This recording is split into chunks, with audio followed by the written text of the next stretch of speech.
Well, good evening, good evening, good evening to all of you joining us this evening on the Marcia Weeks show from around the world, all of our loyal opposition. And I must confess that the time almost caught me napping there for a minute.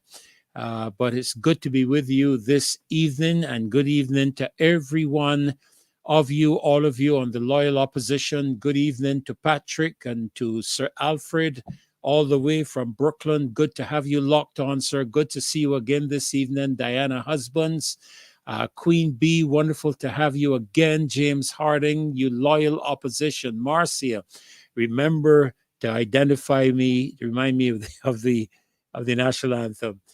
We just have 91 on at the moment, but we're going to hopefully get up to 500 or 600 in a very short space of time. Good evening to CG and Monica Ince, Owen Hines, Erwin Nurse from Brooklyn. Good evening, Erwin. Good to have you with us this evening. Queen Bee, wonderful. Junie Rock, great to have you too. And David, good evening to you as well. Wonderful to have all of you joining us on this Marcia Week show this evening. Now, as always, I just want to be sure that you're picking me up good and loud and clear, and that you're happy with how I look. If I don't look okay, you can send me back into the dressers and I might go and change and put on a red shirt. I don't know. Red seems to be a pretty nice color to deal with. All right. So good evening. Yes, all was well.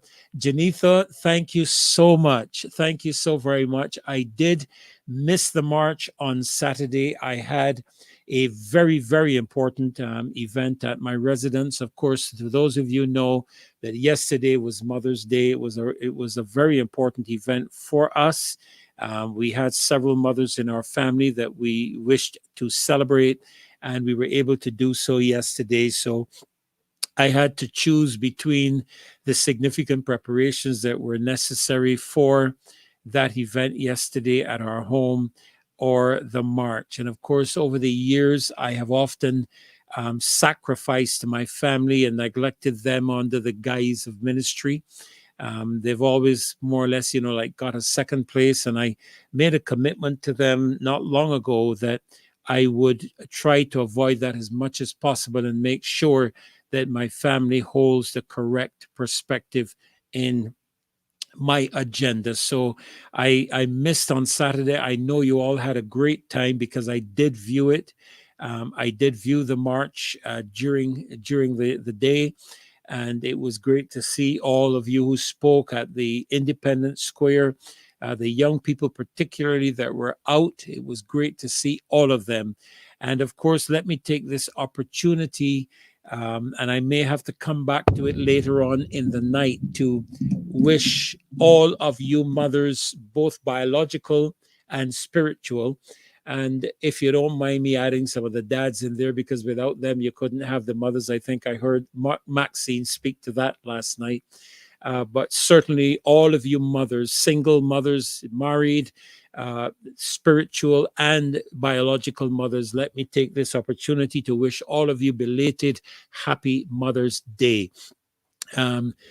Great to have you on with us tonight. Beverly Prescott, Hasbra, Edwin Price, Marlene Knight. Wonderful to have all of you. Fabian, Remy M6070, please, I agree with you. Please like and share the link for us and give us that thumbs up. Let's see if we can climb up to over 1,000 thumbs up tonight, all during the show. Just share. Hopefully we'll get up over 1,500 people tonight on the show. We're looking forward to a great show tonight. Marcia is going to be joining me in the not too distant future.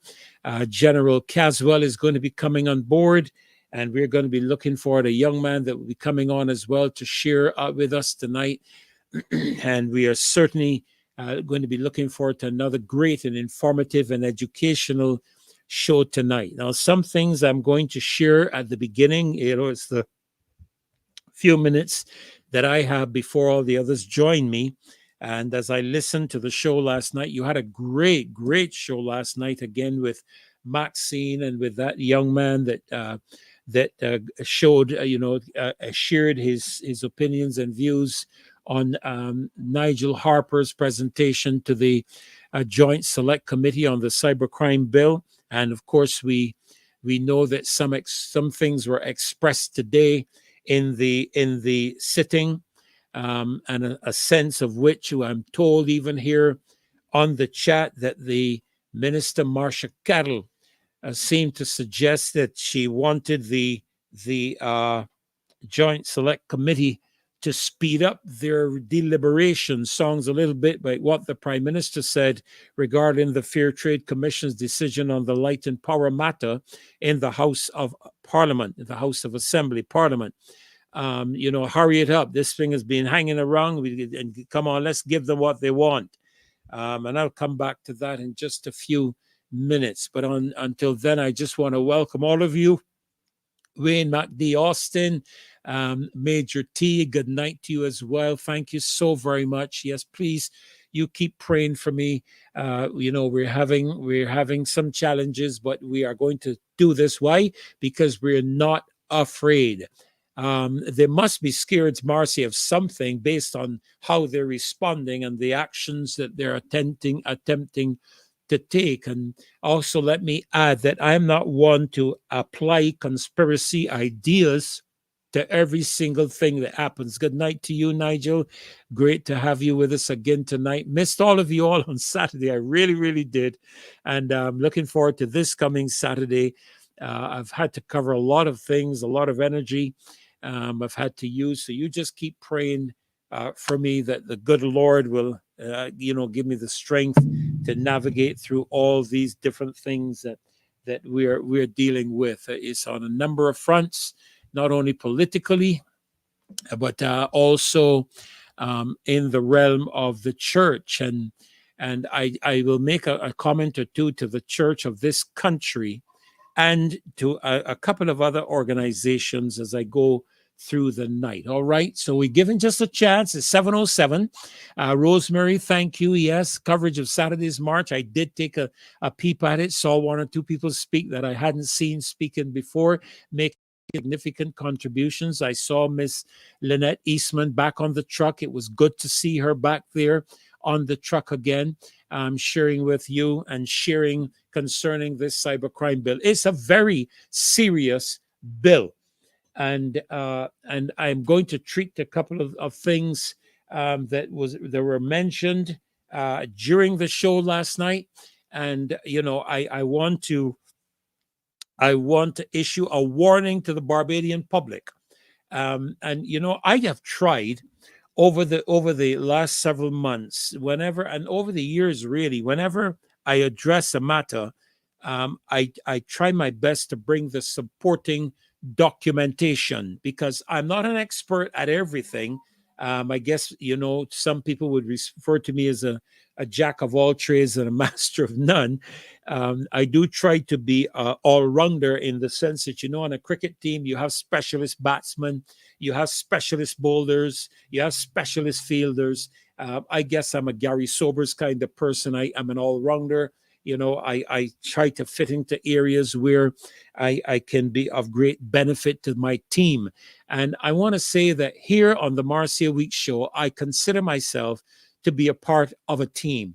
And there are a number of times that Marcia has called on me to step in there and assist in areas. And I'm thankful to God that I have the ability to be able to respond on very short notice to assist in any way possible. And that's the aspect of being a part of a team, where there is no dictatorship and no autocratic involvement, that all are seen as the Bible speaks about the body. The Apostle Paul treats to the church being like a body, and each member having its own position, and just this morning we had a session in our time of prayer where we were looking at the five senses of the human body: the hearing, the smelling, the touching, the tasting, and the seeing.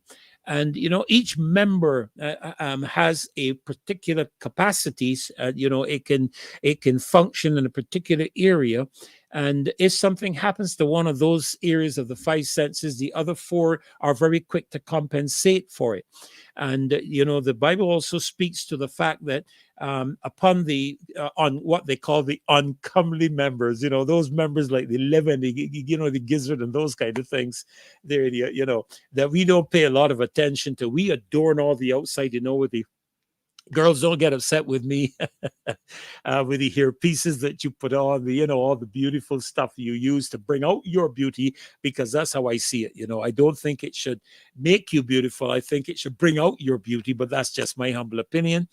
But certainly we see ourselves as a part of a team, a body, where the hand can't say to the eye, I don't need you, and that type of thing. Yes, Judith Ann, yes, absolutely. And again, welcome this evening, Judith, Marion, and Dalton. Good evening to you as well. Yes, Marcia, I try. I had my early days, my first year or so at Harrison College. I was in the cadets, and I spent a brief time in the Scouts, and I learned the Scouts motto, be prepared. And I've tried to be that way over the years. So even this evening, as I'm here, I'm prepared for whatever happens, and I respect authority. I see Marcia as being the leader, so to speak, of her show. This is her show. It doesn't have my name up there. It says the Marcia Week Show. And even though I know she's often very reserved in terms of the promotion of herself, she does bring the leadership to this show, and I see myself as a part of the team working together with her to accomplish what we do, and that is to inform and educate and expose and enlighten the general public as to what is happening in the background. And very often we don't know what's going on in the background until it's brought to our attention. Yes, DaCosta, a pleasant good night to you as well.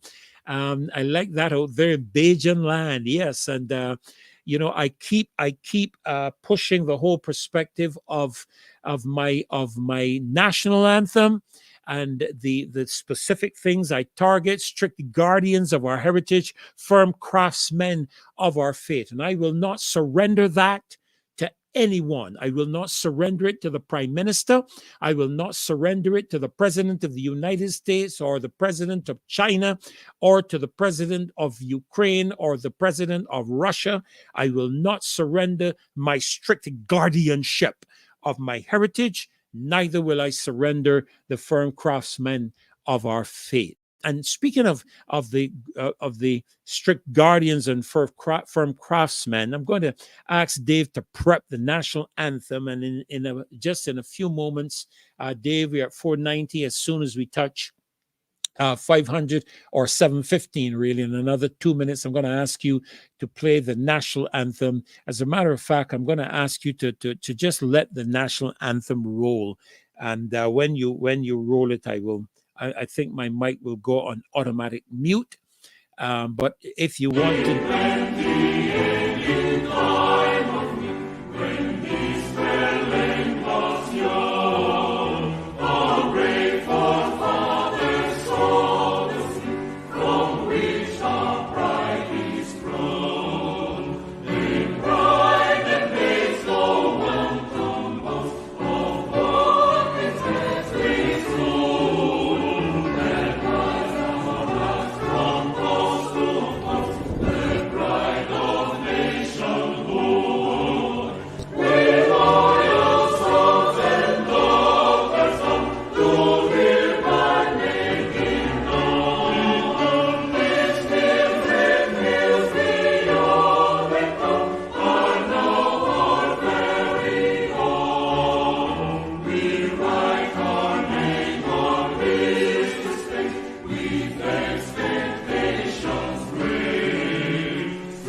If he still wants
Wow, well. Doesn't that give you a tremendous sense of patriotism as you listen to that national anthem? You know, sometimes I believe that our parliamentarians, including the Prime Minister, forget the words of the national anthem and by extension, forget the role and purpose of their being elected to office. I wonder too if they even remember the pledge. I wonder if they remember the pledge. I pledge allegiance to my country, Barbados, and to my flag, to uphold and defend its honor, and to do credit to my nation wherever I go. I wonder if these members of parliament ever remember their national anthem and their pledge. And while I'm speaking to the matter of the parliamentarians, some months ago, I floated the idea, you will recall, against with no evidential factual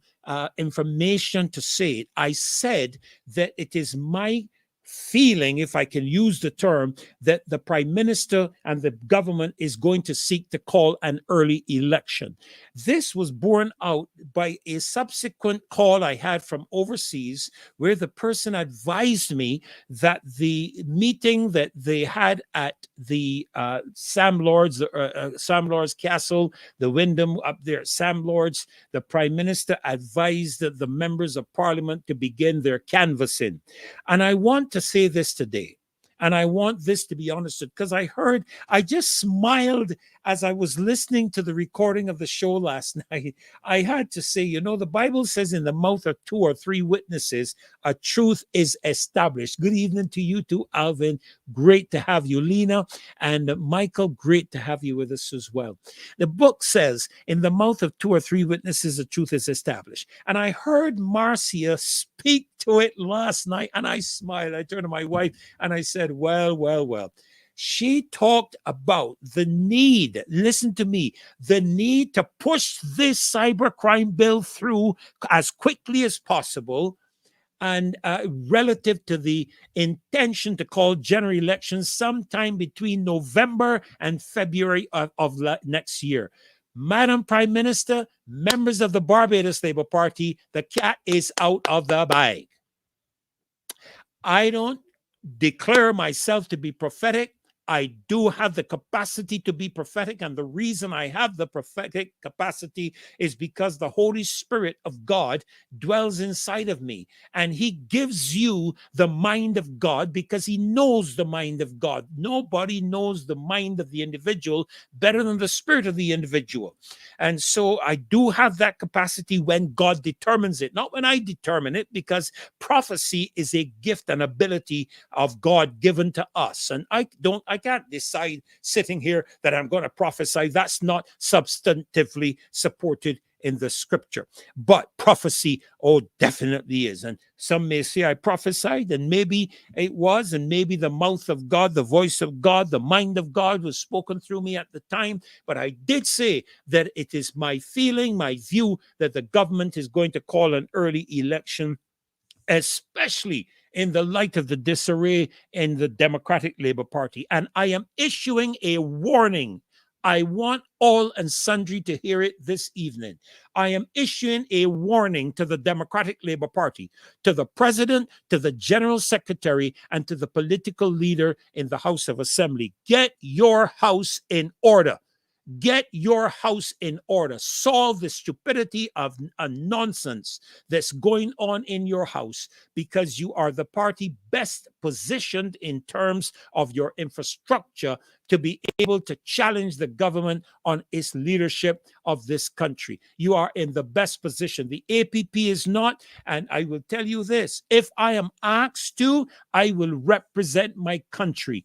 I will stand and represent my country. I wish to God that the Liberation Party, which I hear I'm a part of, I didn't know of any Liberation Party. I do know a young man spoke to us at the Independence Square. He was very boisterous about the matter as he treated to the Democratic Labour Party. and I listened to what he had to say, and it wouldn't pass me that he might have been the person floating the idea, I'm told, on brass tacks. But I don't know of any liberation party. I am not a member, card carrying or otherwise at the moment, of any political party, but I am a card carrying member of the political party of Barbados. That is me. I didn't say the Barbados Labour Party. I said the political party of Barbados. I'm a Barbadian citizen. I carry a Barbados ID, and that is my card that I carry.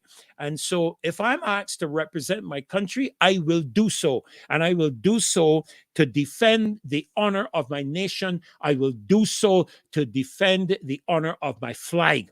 I will do so as a strict guardian of my heritage and a firm craftsman of my fate. And I make no apologies to anyone for that.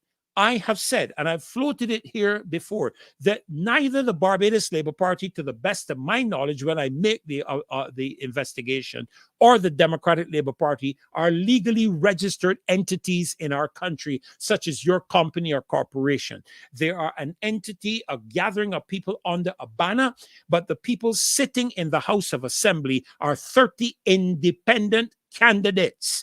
When they vote on the behalf of the people of St. John, St. Peter, or St. Lucy, Christchurch East or West, or St. Thomas, or St. Michael East, or St. George North. They do not vote as the Barbados Labour Party or the Democratic Labour Party. They vote as the representative of the constituency. And in passing, I think, St. Joseph, you need to look for a new representative, because the person you voted for, the person you elected to Parliament to look out for your interests, is looking out for the interests of the Barbados Labour Party government. And the Barbados Labour Party, I can't say for himself, I'm not in a position to do so, but when he can choose the government over the people who elected him, that tells me that he does not have the interests of the people of Barbados. Yes, Calvin, you're right. The country has a two-party system. I don't know that the DLP is in order yet. I don't know that. I don't agree with you on that. I see far too much nonsense in the public. My mother always used to tell me, don't air your linen in public. That's what my mother told me. If there's an issue, keep it inside of the household. Nobody knows the issues my wife and I have. My wife doesn't go outside of my house and talk about it. My children don't go outside of my house and talk about it. I don't know that my grandchildren go outside and talk about it. Do we have issues? Of course we do. We're two different human individuals, and we agree on some things and disagree on the others. One time I said that we were like two freight trains having the opposite directions, because we're two very strong people. And that's a great thing to have. And we at times have the capacity to work together. But my point remains that they need to get their house in order. And don't distract me in the future on what I'm saying.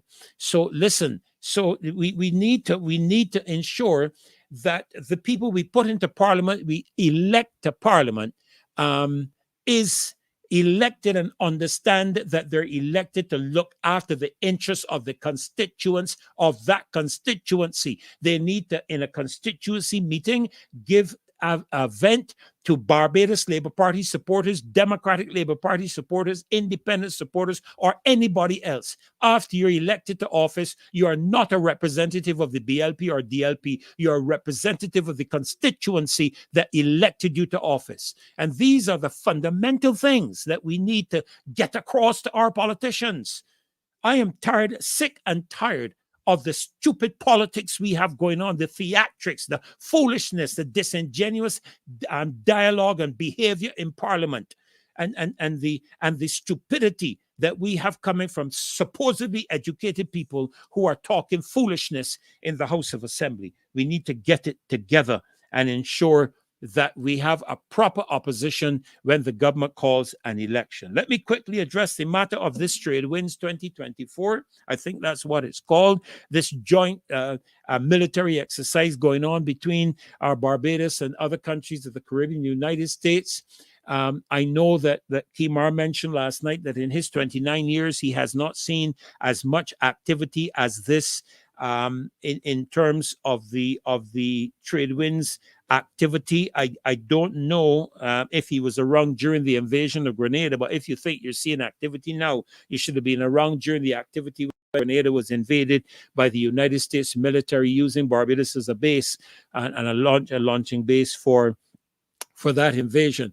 I also made note of the comments made relative to the shipwriters agreement. And I do recall our then Prime Minister, the Right Honorable Owen Seymour Arthur, while I believe, I stand to be corrected, I think I did hear in the show last night that he signed on to the shipwriters agreement, but I do remember him making it abundantly clear to the United States government that Barbados is a sovereign country and that any attempt to enter our waters will be without the express consent of the Barbados government would be seen as an invasion of our sovereignty. And not just, I heard Mr. Franklin speak to the matter of putting boots on the ground in Barbados, but to the best of my knowledge, if I recall, and I stand to be corrected, I think he extended the matter to do with even entering our sovereign water. You see, what they wanted to do was to be able to pursue drug lords and vessels and aircraft into our territorial waters and airspace and onto our countries without asking our consultation with the government of the country. And Mr. Arthur said, not in Barbados, not in Barbados. So I just wanted to get that out there. The matter of the Chief Justice, I don't know if we'll get to that tonight.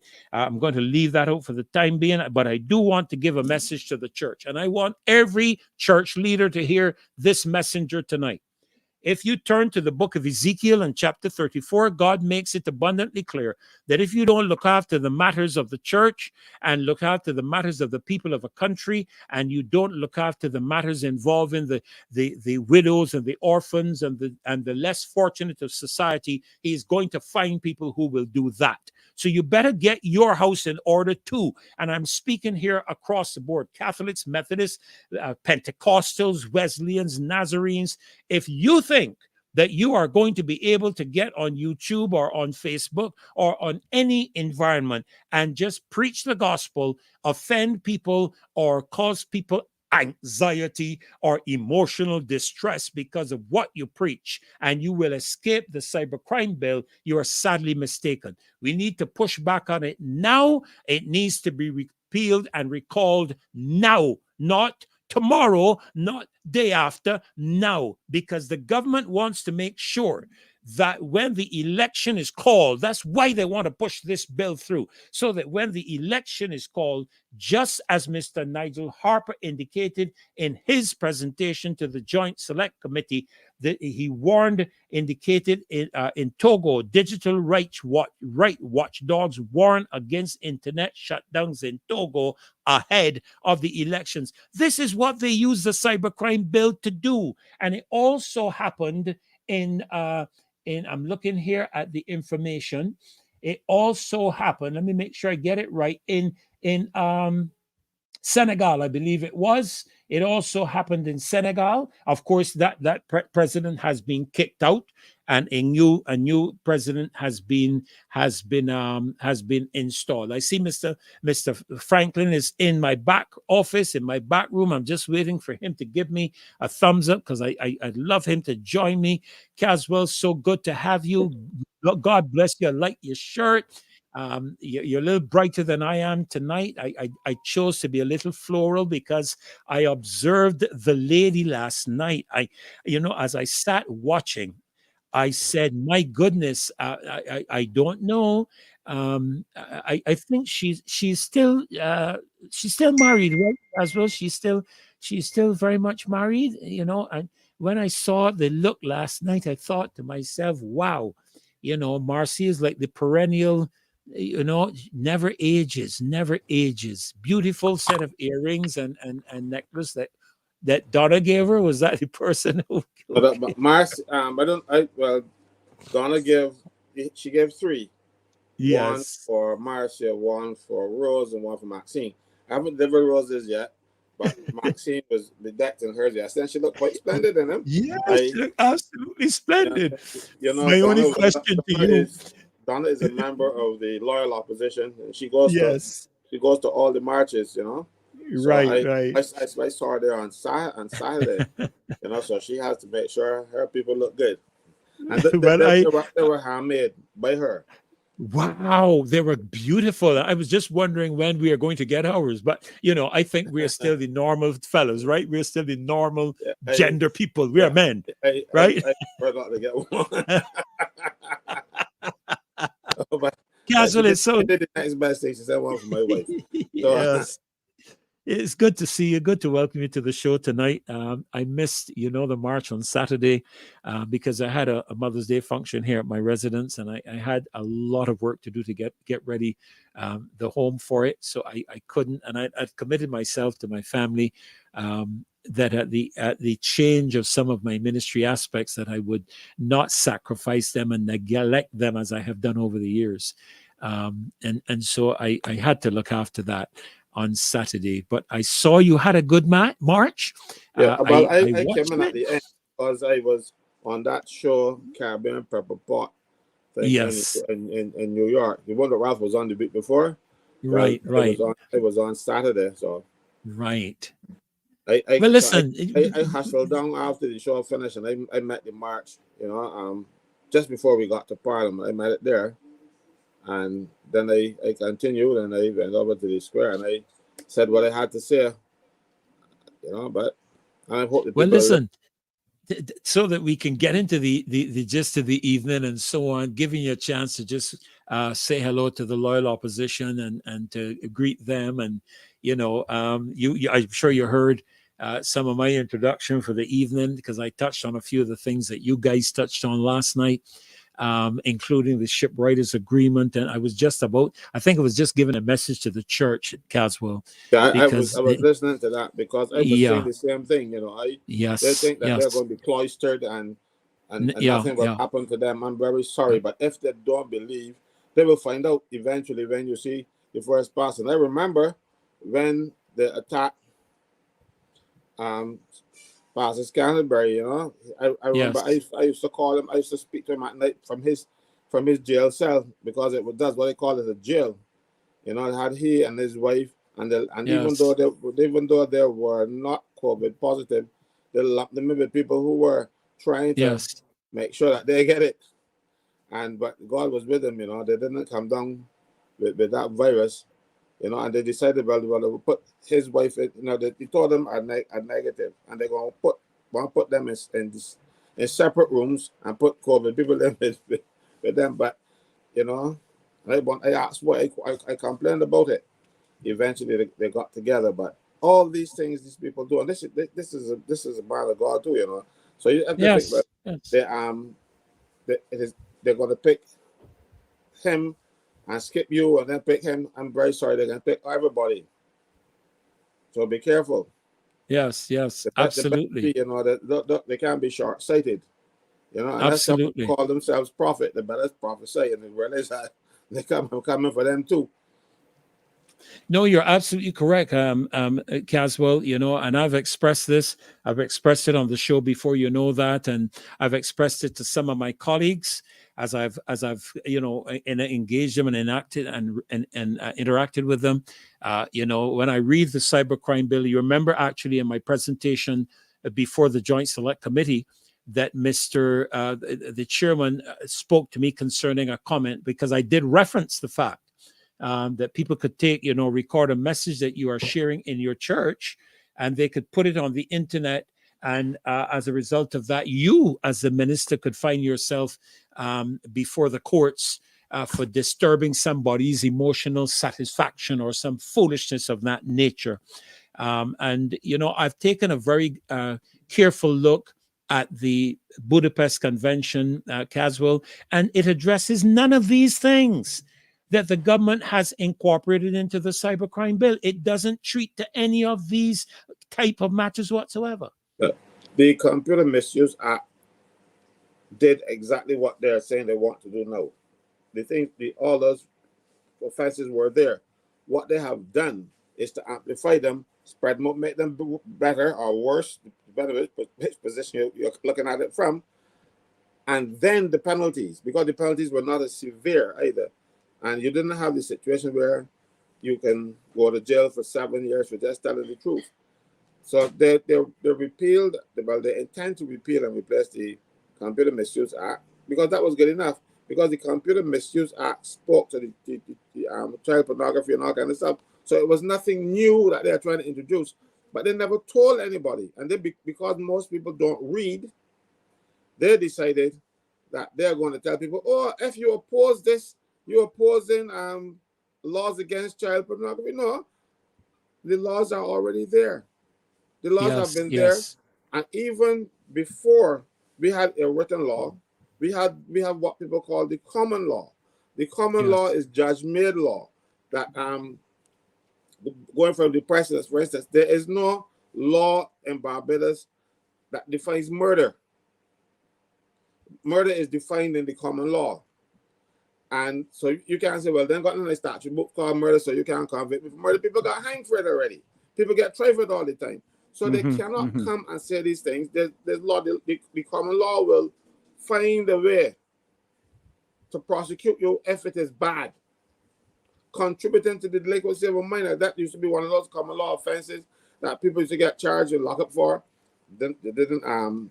But so when you do this cybercrime thing, even without a law, mind you, there is one, but even without a law, they can still prosecute. Even without a written law, let's say it that way. There is still the common law that will lock you up. Yes. But we have a written law that people don't have to go and search wrong and say, well, am I breaching something? No, they know because it's already in the 2005 Computer Misuse Act. I have it on my iPad. And they can, I heard one, I hate to call the names, one minister in the House saying, oh, if you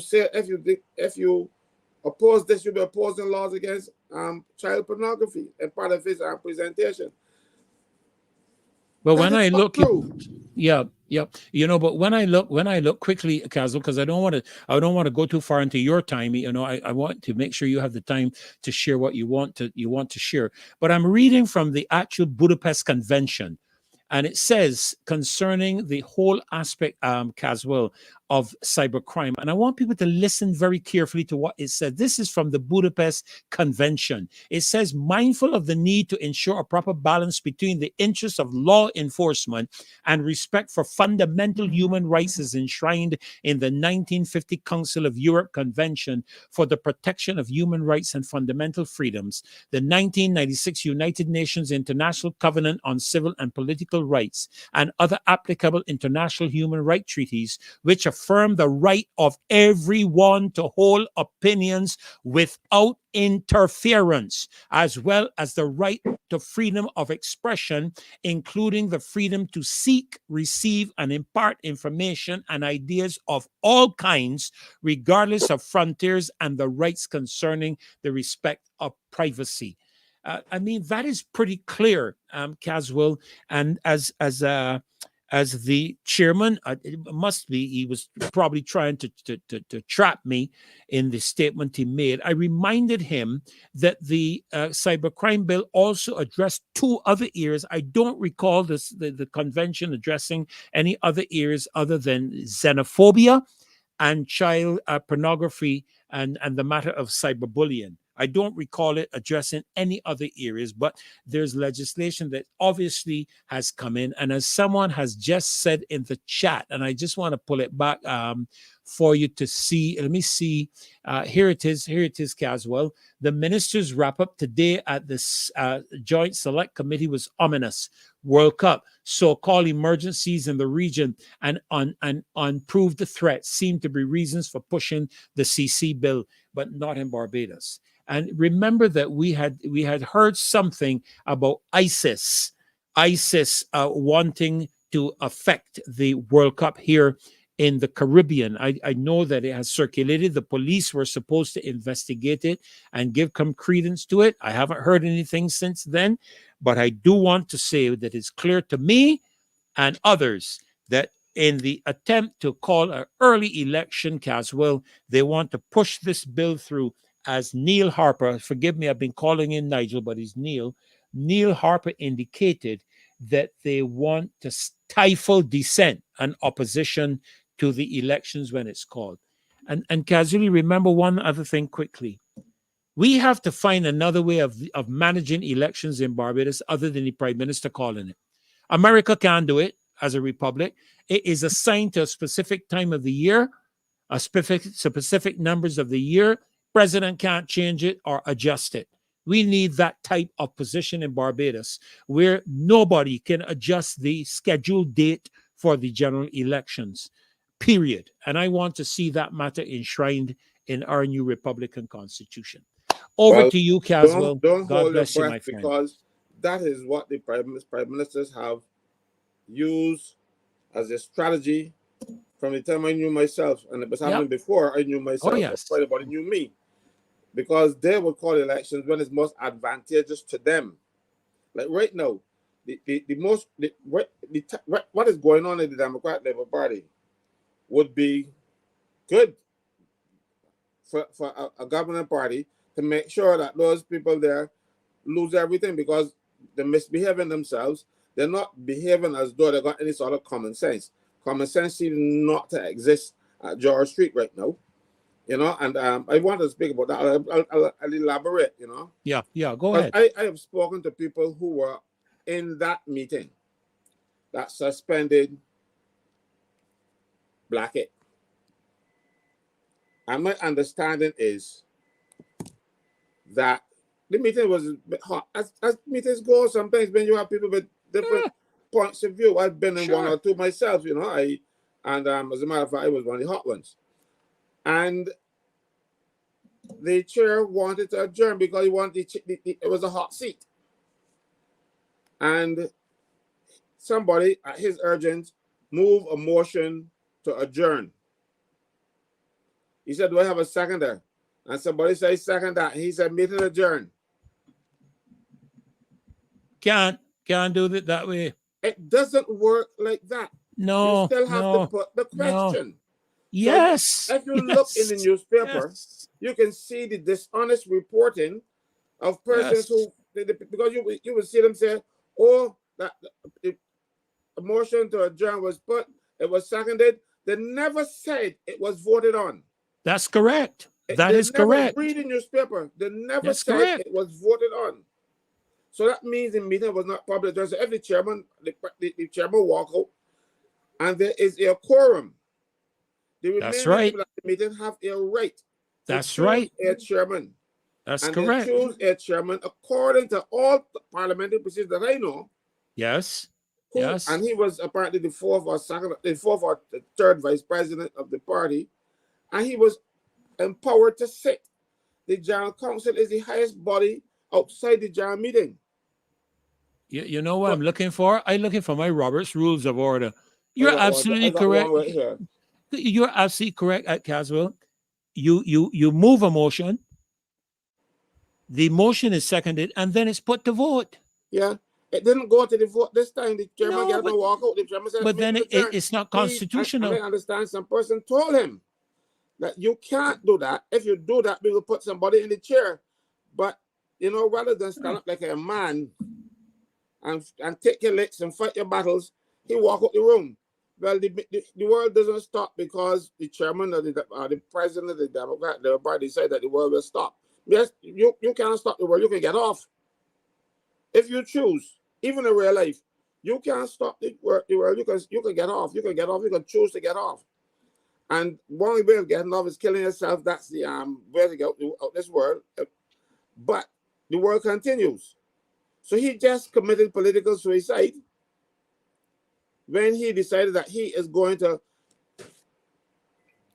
take the Democratic Party down this stupid road and continue down this road because of people who think that they must be empowered. They must have. Let me explain to politicians who are aspiring for power. You cannot get power unless you get a seat first. You have to get a seat. So when you're there with all your machinations and stuff, thinking that you're going to be prime minister, in order to be prime minister of Barbados, you got to win one of those 30 constituencies, And then when you win that, then the majority of the people in the House then has to tell the president we pick this man. I will always tell people, I wasn't there, I was a little thing, but there's history. Barrow was not the leader of the Democratic Labour Party in 1961 when they beat the Barbados Labour Party, when they swept them out. But the members that were elected chose Barrow, and when they went to the governor, because it was a governor then, not a governor general, and they said, we want Dipper. So even though Barrow was the leader late in the party, he was not the leader. The leader was Branker. And because of that, that caused a rift in the Democratic Labour Party. And Branker then refused to take a ministry from Barrow. So they made him Speaker of the House. And that rift was there. But they handled it internally, and it didn't spill over to no big noise all it now. Can I interrupt you a sec, Caswell? You know, I get sometimes a little disturbed when people are critical of us when we're addressing the DLP. Folk, let me get this through to you. We have a two-party state in this country, the BLP and the DLP. We have attempted other third parties or other parties, but the Barbadian public has made it very clear that they're staying with their two-party selection. If the Prime Minister calls a general election now, it is in the interest of the people of Barbados for the DLP to get its act together. And I make no apologies for saying this. So don't come back to us and talk stuff about the internal issues of the party. The party has to get its act together because it is the most viable alternative at the moment in terms of a party to the current administration. So don't let us address what Mr. Caswell may be speaking to in terms of the issues because they concern the people of Barbados. The DLP is not a independent entity existing out to sea somewhere. It's in Barbados and is attempting to represent the people of Barbados. So we are interested in them getting their matters sorted out. So let's get that rested. Go ahead, Caswell. But Freddie, there are no internal issues when you bring them out. No, not when you hear you're learning in public. I didn't get this information. I get it from the nation and one or two people that I spoke with. All right, if it is in the Barbados newspapers and in the newscast, it is not internal anymore. You keep your business on. Now, let me tell you something. Not laying off the DLP at all. Don't lay off them. Get it together. No, I will not. Don't lay off. To get it act together because if they don't get their act together, we can get Motley again. Correct. I don't want to see her back in there as Prime Minister. Correct. We're not laying off of them. I have to tell them they don't care who likes it and who don't like it. This damn foolishness, or else we're going to be into this mess that we and continue to be in this mess. Right now, the environment is rife for me to stick in there and call a snap election. Because if she calls a snap election now, they will most likely she get 30 seats again. Because the people of Barbados and trusting you right now. Look at what the harm you are doing to the country because one or two foolish people out there want to be seen or want to get noticed or want to get quote on the news. The Barbados Labour Party, I was a member of the Barbados Labour Party. I was an assistant secretary for a number of years. The Barbados Labour Party had more conflict in it than the Democratic Labour Party has. But you never heard those conflicts coming out. You will hear it coming now because I'm speaking to it. I'm not even going to tell you what specific conflict. Let me give you one example, though. I will give you one. A number of years ago, when the conference was held at Commonwealth School, I was elected unopposed as General Secretary. You ever saw me as General Secretary of the party? No. You know what happened? That year, Mayor wanted to be president, or chairman. We call him chairman. And she decided that she's not going to run for the General Secretary's position, but she was General Secretary for a number of years. I was nominated as General Secretary, and when I was told I was nominated as General Secretary, I tell the office manager, look, I'm not really interested in these things, you know. But she told me, Caswell, no, don't withdraw. If you withdraw, nobody else is nominated, and it will look really bad if the Barbados Labour Party cannot field a full slate of candidates for all the posts. So I allowed my name to go forward. But then the Prime Minister decided that he wants Billy to be chairman. So everybody back away now, and that because when I wanted Billy. So Mia had to put her tail between her legs and decide that she ain't running for chairman no more. And of course now she wanted to get back her old job as general secretary. But the nominations were closed. There was only one person nominated, me. So I'm there, I'm taking the minutes at the conference. And because I'm about the place doing everything I can get done, assigning people to do things. As I tell you, I was the assistant secretary. Then some person came to me and said, while I was there writing minutes, somebody came and said to me as well, McLaren hold outside of the bar by himself, and he's overwhelmed. Rudy Grant was just a new convert to the Barbados Labour Party, and eager. So I said, Rudy, take the minutes for me. I am going outside and I'm going to help McLaren in the bar. When I got outside, I there juggling my hand in the cold ice and handing people drinks while McLaren make the change, because McLaren was doing both and it was hard for him. While there, some person come and start cursing me. Man, you're the idiot. You had the right to drive. What are you talking about? I said, well, I know what you're talking about. Man, so another set of people start telling me off and said, man, no, you should have stopped in the race. I said, what race you talking about? Because I don't know what I know yet, you know. Next thing, somebody come and tell me that it was announced that I withdrew from my nomination, and Mayor then got the pick. I laughed. I said, well, I don't want to talk. I never withdrew. Now, election time was coming up. So why would I go out there now and start making noise and say, I am the legitimate general secretary, and start fighting and cause us to lose some seats? I made my complaints in-house. I don't know what happened. I was not pleased, but I'm not going to go beyond that, because it was a well-trained BLP person. I know how the BLP operated. And we went through that period, won the make sure we won the elections, and that was it. So if I had got there, started confusion, and insisted that I must be the general secretary, it would have been all in newspapers. How to cheat the little poor boy from Rock Hall and that kind of stuff. And the focus would have been on me and the noise within the party, and not what was transpiring nationally. If the Barbados Party would have been able to win the seats that it did with that conflict. The Dems must be able to see the bigger picture. Correct. Absolutely and say, well, correct. Look, this is for the good of Barbados. Barbados. Correct. Not only for the good of myself, because all of them are thinking self right now, because they want to position themselves in positions where they can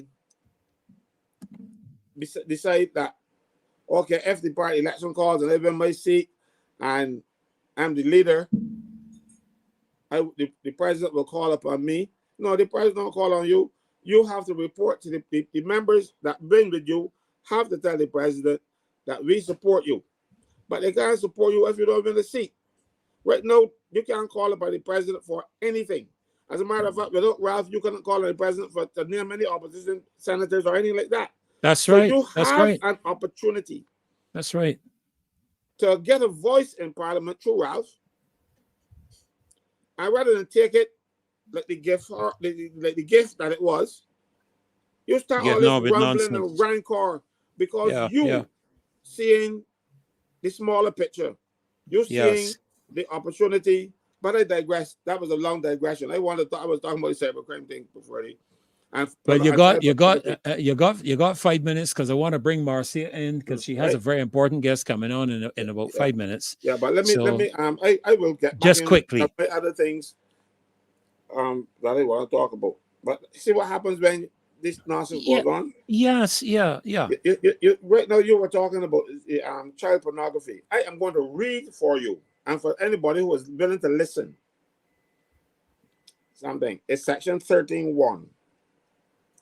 A person who knowingly publishes child pornography through a computer system, or B, produces child pornography for the purpose of its publication through a computer system, or C, possesses child pornography in a computer system or on a computer data storage medium for the purpose of publication, is guilty of an offense and liable on conviction and indictment in the case of an individual to a fine of $50,000 or to imprisonment for 5 years or both, or 2, in the case of a corporation, to a fine of $200,000. That is already in the law. That is section 13(1) of the Computer Misuse Act. What has happened here, this offense has been repeated in the, so when they're talking about, they are now going to bring laws against child pornography. We already got laws against child pornography. And what has happened, it says here, is liable on conviction on indictment.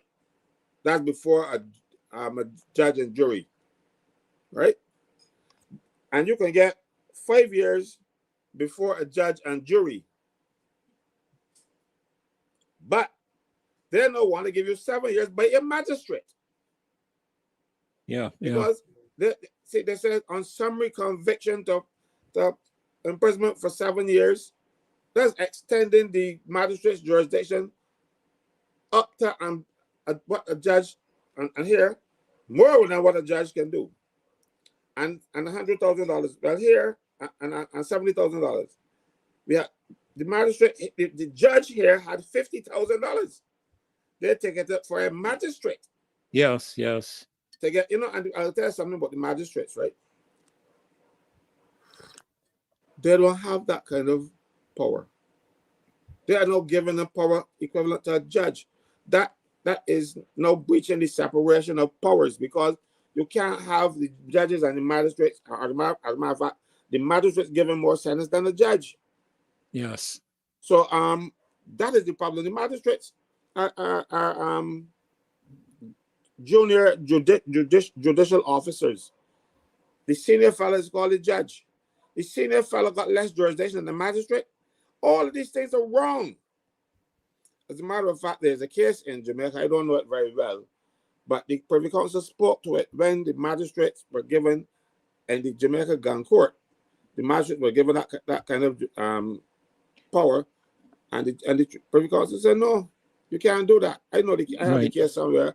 I'll show it to you one of these days. But so sorry to cross then, it. Sorry to cross you, Cal. You hear me? I nearly call it Cal. Call it Cal.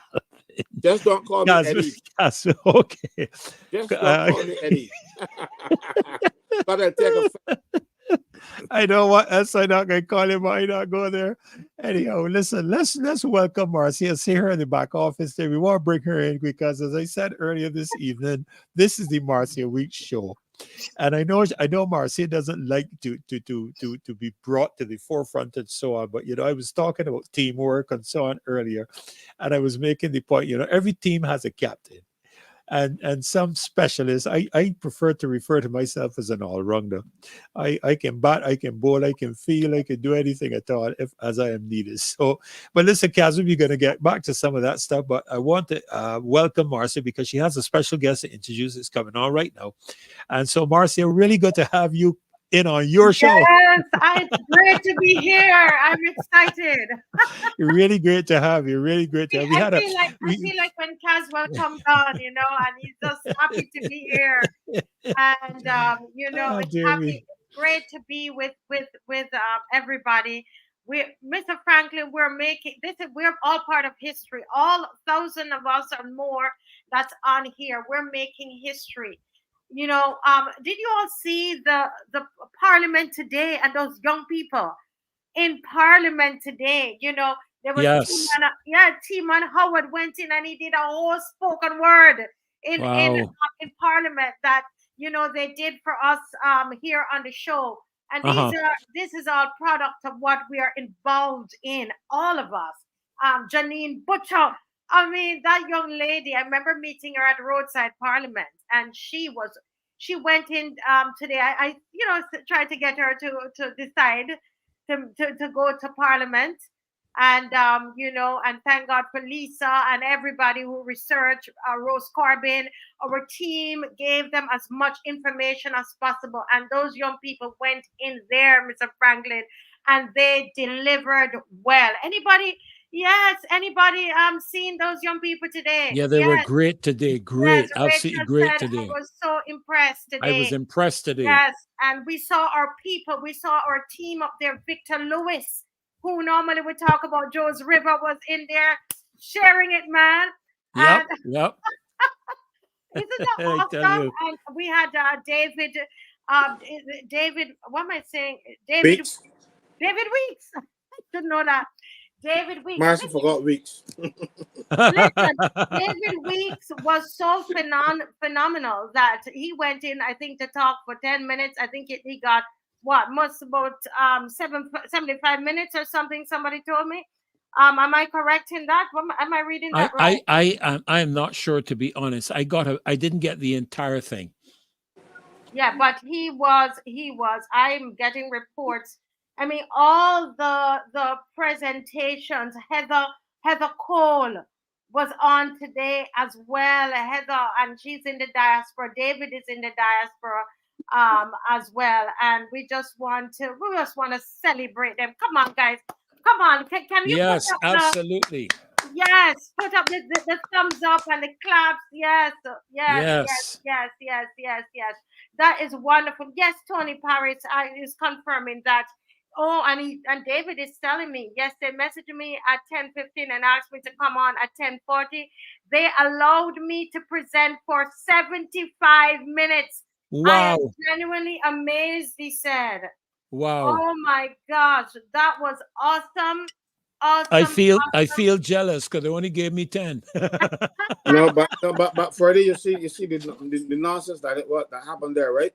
They were embarrassed, and they had to pull back because I keep saying out of David Simmons' 10 minutes, he spoke 3 hours out of his 10 minutes, and then restrict a person of Neil Harper to 10 minutes. And cut him off at 10 minutes. You see, because they didn't want to hear him. They didn't want to. They're trying to make back up now because David is somewhat of a computer expert too. You see, so they're trying to make back up. But unfortunately, that stain will not be. They haven't got enough peroxide. I got that stain that Neil Harper. They haven't got enough stain, enough what do you call it, OxyClean, nothing. Well, that is a stain on them. Well, I tell you, Kaz, I was, and Marcia, I know you have your next presenter coming on. I want to turn over to you for that. But all I will say is that, I went through the information that I received to do with Neil Harper, and I am just stunned at his bio. And to think that our government would ignore the recommendations of this guy suggests to me and tells me clearly they don't have the interest of the Barbadian public at heart. It tells me that clearly. I wouldn't even say any more on that. But over to you, Marcia, because I know it's 8:04 and I know we want to redeem our time. So I'm going to turn over to you for you to introduce our next guest. I am overjoyed. You see, I came on tonight. I'm so excited because I love working with young people. And Mr. Franklin, people say, "Are you going to go to Parliament? Are you going to do?" And I did consider, especially when Trisha Watson was saying that we did not have enough people. And then the thought came to me: why not empower some young people to go? Why not help them to go? Because a lot of this legislation they will have to deal with it. Yes, I know they want to put me in jail, people like me in jail, but I thought it'd be great. And so I really want to just celebrate young people, young minds in Barbados today. I am excited about working with young people, young women, young men. And tonight's guest that is going to be on, our special guest, is Mr. Don Leacock, one of my most favorite people in the world. Yes, he's young people, but he's very, very brilliant. He's a CPA like myself, a certified public accountant, and he deals a lot with taxes and all of that. I don't do that kind of stuff anymore. I come on here and quarrel with the government about taxes, but I don't do people's taxes anymore. But I am so thrilled to have Don on tonight. Don is a public speaker. He's a humanitarian. You will see him on TikTok and on X and all kinds, anything social media, where he's helping the homeless. You know, he has his own business. He's an entrepreneur. He's also and he ran as an independent last election. And so Don, we are so proud of you and so great to have you on. And I know that you have some concerns about the millennials in Barbados and about their financial standing as young people. You know, you're concerned about their future. You're concerned about taxes and tamis and all kinds of different things. So welcome to the Marcia Week Show once again, Don. Thank you, Marcia. That was quite the introduction. Glad to be here. Gentlemen, good night as well. Welcome, Don. Good to see you. Good night. It's see good you. to see you.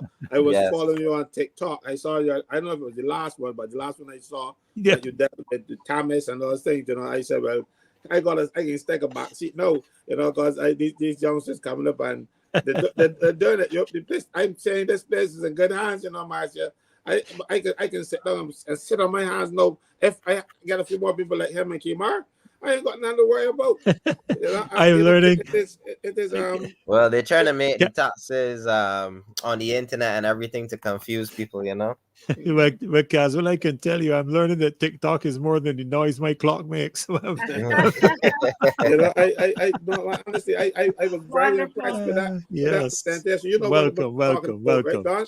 Mm-hmm. But welcome, you know, Don. I said, well, look, I sat down and listened to it. I actually listened to it twice, and I shared it because I felt, I said, look, good. At least not I think only as well as Marcia. We got these young people. Let me use them, and not me using a bad way. Because let's give them the exposure. Let's give them the exposure. Shut up, you know, young people should shut up and stay quiet and let the big people talk. But I want you to talk, son, because you're making sense. Well, talk he will, and it's 8:08. It's 8:08, and we've got 8 minutes to this time. Get some of mine. All right, so over to you, Don. Don, what is on your mind? What do you want to say to Barbados? Not just to young people, because sometimes people think, oh, young people, they're just going to talk to young people. But what do you want to say to Barbados tonight? Well, we just piggyback off of the video that Caswell was talking about. I sent a voice note to one of my friends in journalism, and they made the video on the page News on the Go, one of the new online news sites. Yeah, and it's made the rounds and it's done quite well. So as you mentioned, I'm a chartered accountant and I've been doing a lot of taxes. You know, tax season is from February straight through to the end of April when they're due. So that's been taking up a lot of my time recently. And as the deadline passed on April 30th, which is, you know, the legal deadline to submit your taxes. Yeah. 1 or 2 days after that, let's say, I think that deadline was I can't remember what day of the week, but about 4 days later, these emails came in droves. So Thomas was founded in 2018. I'm still quite young, so I'm not even quite sure what they were doing before 2018. But Thomas was founded in 2018. And that is the way that all Bajans are supposed to submit their tax returns. You can go in person to the tax offices, but the government suggests that everybody does it online. And obviously for our generation who are computer savvy, that's the best way that we would do it. So about 4 days after the deadline, endless people start messaging me, calling me. They're like, hey, Don, I got these emails saying, even though I did my taxes, I did it before the deadline and everything, I got this weird email stating that I owe taxes from 2018, 2019, all the way coming forward to current year. And like, what's going on with this? And at first I was like, I had never seen it before. So I was like, okay, give me a couple hours to research and I can get back to you. And as I kept trying to find out more information about it, more and more people kept calling me, kept saying, hey, having this weird email from Thomas. Can you like explain what's going on? Because they all sent it out together. The government had said it was a glitch in the system, but I don't believe that 1 second, because they still double down on the GIS page and have said, yes, Thomas is trying to get everybody back into compliance. But the concern I really have is that a lot of these young people, especially with COVID being considered, weren't even working in this time, like they were unemployed. So from 2018 straight through to 2024, they might have maybe only had full-time work one of these years, two of these years. Mhm. And all of these people, regardless, are getting the email regardless of their work situation. So the real Mhm. issue that came into the fact now is that you're gonna have to submit these. Let's say you want to get a mortgage to buy a house or take out any kind of line of credit at all. You're gonna need to show tax returns in most instances. Most banks are gonna want to see tax returns when giving you a mortgage, etc. So if you're not in compliance, if you haven't been filing the returns specifically as they said, then you're going to owe. You're not going to be able to move forward in your life. Buy a house and do other things. Might even affect your ability to get a car loan and everything else. So to get into compliance now, you're going to have to submit these returns for the past few years. And while you have to submit every single year, there's a $400 late fee for submitting every single year, because obviously we're in 2024 right now. So if you go back all the way to 2018, which a lot of people would have to do, because this is the first time that they've ever mentioned it, why did Mhm. they not email us back in 2019 and say, hey, you haven't submitted 2018's return? So let's say use the example of a young person who got the TAMIS system as you were instructed to do in 2018, and they haven't submitted a return yet because they've been having unsteady employment the entire time. For them to get back in tax compliance now, they would have to pay 6 years of late fees. That's $2,400. So they're just trying to grab as much money from the public of Barbados as humanly possible. That was the point I was trying to get across in the video. And it's very concerning. This government is one thing if you're using taxes to build schools, roads, and everything else, but they're just using it to pay the interest on the debts that they've accumulated. This administration has taxed the people of Barbados the most of any administration in the history of this country, and they need money. Obviously, they're having cash flow problems. So this is Yes. just simply Yes. another money grab from the government. Mm-hmm. Mhm. So Mhm. I can let y'all Mm-hmm. comment here if you want. I'll Yeah. just But pause for a sec. what I want to know is, you in your video you talk about millennials and Mhm, they're concerned, and you mentioned about mhm, being able to purchase a home, etc. What is it? When I think of millennials, sometimes I wonder what are their hopes and dreams. They live in Barbados here. What are mhm. they hoping for in the next 5 years, in the next 10 years? What are your hopes and dreams? I know Well, it seems I'm really serious about that mhm, question, because mhm. sometimes I try to figure, try to done with all that's going on. What is it your Yeah. guys are hoping for economically or just in life? Well, they're pretty simple. It's pretty regular to what y'all would have in your time. Relative economic prosperity, being able to enjoy simple luxuries, buying a house, having a car for you and your wife, having a couple of children, owning your own piece of the rock, and just living a nice, joyful life. Being able to go out on the weekends, carry your family for dinner every now and then. Just a very simple, relatively humble life. And that reality is not realistic at all. A Why lot is of young that? Why are you saying it's not realistic for a lot of people? And people. you're speaking for your friends and those you are acquainted with. You're thinking that dream and those hopes and so on, it's not realistic. But why? Explain. It's the cost of living in this country, all of the various taxes, everything. It's very tough. It's extremely tough. I have this debate with my mom all the time. I argue that cost of living is affecting our generation a lot more than her generation, but we butt heads about it. But it's tough. I would say in our generation, we're gonna have the lowest percentage of people owning homes later on in life. Because land, when you think about land, it's a good asset to have, but most people that have it don't ever get rid of it. Carl Williams at one point had more land than the government. The government has lots of lands as well. The people that own land are the ones that are continue to get more and more land, and the people that don't own or rent are going to be stuck in a perpetual cycle, and that's 80-90% of the young people in this country today. They're either living with their parents or renting. The prospect of really being able to have that independence, buying your own home, it's just not a reality. And the same tax issue is just another hurdle in their way. Because if the bank asks for your tax returns, make sure that you compliant with BRA. You can't even say that. That's yet another X that they have to tick for your box. So it's very tough. Career prospects and everything, UE is free. That is great in a lot of ways, but it saturates the market as well. All the young people have a degree. It's that the benchmark is even higher there, and the jobs are not there. These jobs are simply not there. um they're gonna have to really, for that real prosperity. I've had the blessing of working outside of Barbados. I've worked in America and Bermuda, and in those places, the dream I mentioned earlier is a lot more realistic. Making US dollars, foreign currency. That's why I encourage all young people here today. One of the biggest takeaways I would love you to get from this is explore opportunities abroad.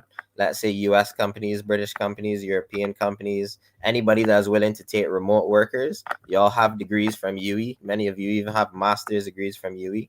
That all you need to do is scour the internet a little bit, LinkedIn and other job sites, look for remote workers that can pay you in US dollars, and I think you would live a lot better life. That's one of my biggest advice to young people here tonight. Look for remote work outside of Barbados that pays US dollars. That's what has sustained me for quite a long time. I'm very grateful that I had those connections a long time ago to work there and to continue to work for US dollars even while I'm here in Barbados. So that's what I would encourage you to do. You have the same degrees as all these people living in America, Canada, everywhere else. So you could make the same money as them. And those dollars go a lot further in Barbados. So think bigger, think outside the Caribbean as well when you're coming to your work opportunities. Marcia, sorry, go ahead, Don. No, I can pause. Oh no, I wanted to say, Marcia, it becomes even more difficult when you add children to the mix. Don is just speaking to the matter of the cost of living in Barbados. And personally, I mean, Marcia, we have 3 kids. I'm sure, Don, you must be in your 30s, maybe approaching your 40s. I don't know. No, man, I'm 28. No kids yet. You really young, man. I got some real adults for children. My daughter's 40 years old. Okay. Oh my goodness. But no, it's quite seriously, Marcia, when I think of all of the things that our parents helped us through with, and how young people now have to struggle to fight on their own because their parents can't even afford, in many instances, to assist them like our parents used to, because the cost of living has become so astronomically high. And we have our children working together to help alleviate certain things and bring up certain things, and I think what Don is saying here is so important. Looking outside of Barbados, Don, Cayman Islands is a great place, even though you now have to travel through the United States to come back to Cayman, since to suspend the flights between here and there. The flights were doing very badly. Very, very badly. And we were paying for it. And we were paying for it, correct. Another time. Oh, yeah, sure. Yeah. But Don, what you are, somebody to ask about career opportunities. And you said it's very, very tough because the market is saturated. Everybody, has a degree. Yeah, so that's why I was encouraging you to go abroad. Use that same UE degree. It's worth the same as a bachelor's in America and Canada. Use it the same way they use theirs. Lots of people are going to remote work. That is one of the, slight blessings of COVID. It has opened employers up to the idea of letting people all over the world work for their companies. Yeah. So let There's me something ask I want to address. 1 second. Let me just finish the question here. Caswell. The question I wanted to ask about that really is about entrepreneurship. Do you find that? I mean, you yourself, you're doing some kind of, you've started your own business as well. Do you find that there are lots of young people who are also doing that? Do you think that's a good prospect for young people? Yes, you have to at this point. It's a necessity. The culture wasn't really to have all of these side hustles back in the day. You didn't need all of these side hustles to live. People could have one job. Quite a number of decades ago, even only the father was working. You only needed one parent to work in the household to be able to afford mortgage and everything else. But that's obviously not the reality today. Households are struggling on 2 parents working, both parents working full time. Maybe even overtime. So, I mean, it's very tough. It's that the reality is just so different today. And I see Sorry, what you can repeat the question again? I No, slightly you got asked. I was asking about entrepreneurship, and you're saying entrepreneurship, that right? So you had right, to. sorry. Yeah, you Right. did. So in that same vein, then, with multiple people working overtime, I would always advocate for somebody to, instead of working overtime, obviously if you're working overtime and you need that guaranteed fixed rate of pay, whether it's per hour, per week, or whatever, then by all means you have to go and do it. But if you had a choice of working overtime or starting your own business, I would always recommend to start your own business in that more time that's kind of optional. But obviously, if you have to work the overtime, work it. But the business is going to compound. Once you put your heart and soul into it, it's going to compound over time. A business, you're going to be it don't matter if you're selling shoes, snow cones, anything. If you put your heart and time into it, building your brand, building your presence in the marketplace is going to compound over time. In time, you'll be able to hire employees that can sell snow cones for you, people to sell shoes for you if you have a store, whatever the example is. The business is going to work out better in the long run. So always bet on yourself in that respect. You're saving away for Yes. people and you're working hard for people. At the end of the day, their businesses are getting richer, their pockets are getting deeper. So I would always say, whenever you can, bet on yourself.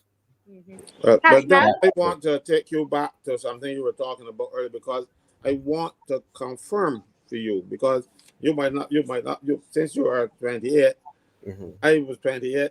28 is a my rearview mirror, and I cannot make it out, and Correct. but in 2018, when they introduced this Thomas thing, I remember going to the Inland Revenue Department, but it used to be, but it's dope, but the Inland Revenue Department used to be, but it was then BRA, no BRA. Right. Well, it's still the And government call it yeah, bra, but Thomas is right. the online part. Yeah. Good. But what happened when they introduced these Thomas numbers? I had to get one for the union, and to log on to this thing, I could not get on.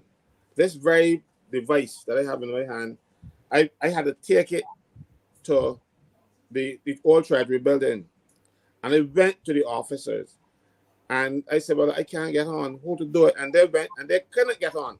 They couldn't even get on onto their own system using their own equipment. So Oh Lord. that was the problem. Yeah. So when they tell you that people don't file and all kind of stuff, it was because they couldn't get it filed. The thing was in a mess. So when you're speaking to people, and also to when you're doing taxes from these people, remember that some of these people had to get Thomas numbers to get a student revolving loan. So Correct. so they were not working. They were students, but the system required you to get a loan, get a Thomas number, Exactly. These people and could have been in order to unemployed get the the whole loan. time. So Mhm. so again, why would I now have to file? I'm a student. I'm overseas. And I get this, in order to access this loan, I had to get a Thomas number. Somebody had to do it for me. I'm studying overseas. Now, pray tell me, if you are in the Barbados, is it 200 and how much, 18 days or something, so that Mhm. you have to file a tax return. These people were overseas studying. They were not in Barbados. So when you're doing your business, but that is some information that I have given to you, because as I tell you, you would have been, I would have been wrong. I was over 28 at the time. I remember it. I remember it like no, because and the thing is that I got one of those things too for the union. Unions don't pay taxes on Jews. Mhm. It is exempt. Union Jews are exempt from tax. I got a demand from BRA. Yeah, and my demand out is for filing the documents, Right. not to pay taxes. So if I don't file, I have to pay the $500 The every year. late fees, that's what I'm saying. So for a young $500 person a to year get every up to year date is to pay thousands of them dollars now. To $0. pay them $0, You correct. know, so that makes sense to them, because they will get those 6 years at Millions three of thousand dollars dollars. if everybody pays. So I You know, would advocate and, for everybody to strike it. No. and you were correct, because they're in a cash-strapped position. The government does not have any money. That Right. is why you are seeing land tax bills coming out 6 months early. Yeah, So with a slight which means discount. that Yeah. I keep telling people that you have a 6 months year. Because Yeah, because you they have a just 6 months want it. year. They want it anytime. Bring it anytime. So Pay up two, the 3 years actually, in and advance. so now when you get a rebate if you 10% or 5% if you file at a particular time. Yeah. Now you are getting that rebate, and it says by June but the taxes were due in November. So you're now getting a rebate for taxes that are due in November, but you must get a tax paid in June in order to qualify for taxes that should have been paid in November coming. Yeah. So the government is cash strapped and it's putting a lot of pressure on people. A Because I'm glad you are there, though, because at least you are fighting. You are showing people that that we ain't got bare idiots in beds walking about saying, "Oh, worshipful mayor." Somebody has to stand up, and I'm so grateful for you, son. Correct. Thank you, Mr. Grateful for you, Franklin. for the elders Let as well. me ask you, Don. You talk about the economy, and you talk about your hopes and dreams, and people in your generation, the millennials.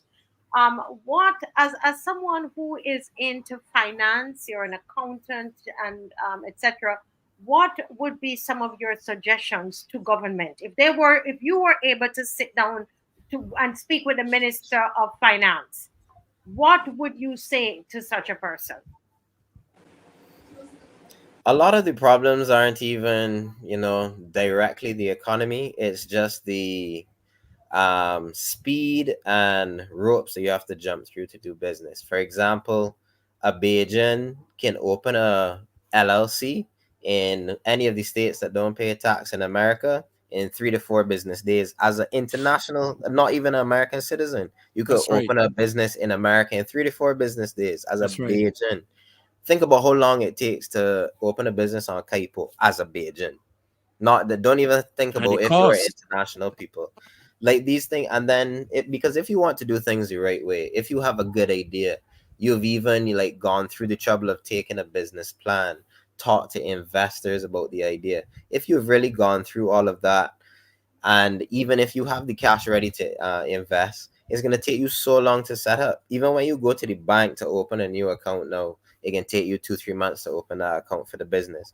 A lot of it is just the speed at which transactions happen. Let's say even if you wanted to get into real estate, do some construction, fix up houses and flip them, it takes 8-9 months in the legal system to transfer title of a house in this market. And like the transactions take so long to happen that it frustrates a lot of young people. Like the process of business transactions, it just doesn't move.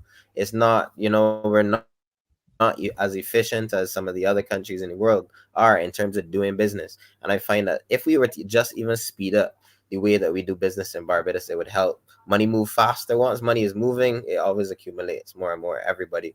And even if we could speed up the frequency of doing business, for example, processing things in Kaipo a lot faster, giving banks more autonomy to open accounts for businesses a lot quicker, um, investing more money in loans for small businesses once they meet certain criteria, getting even a small business loan attached to UE in some form or fashion. If you do certain degrees at UE, it might be able to come with a small grant or loan at the end of the education.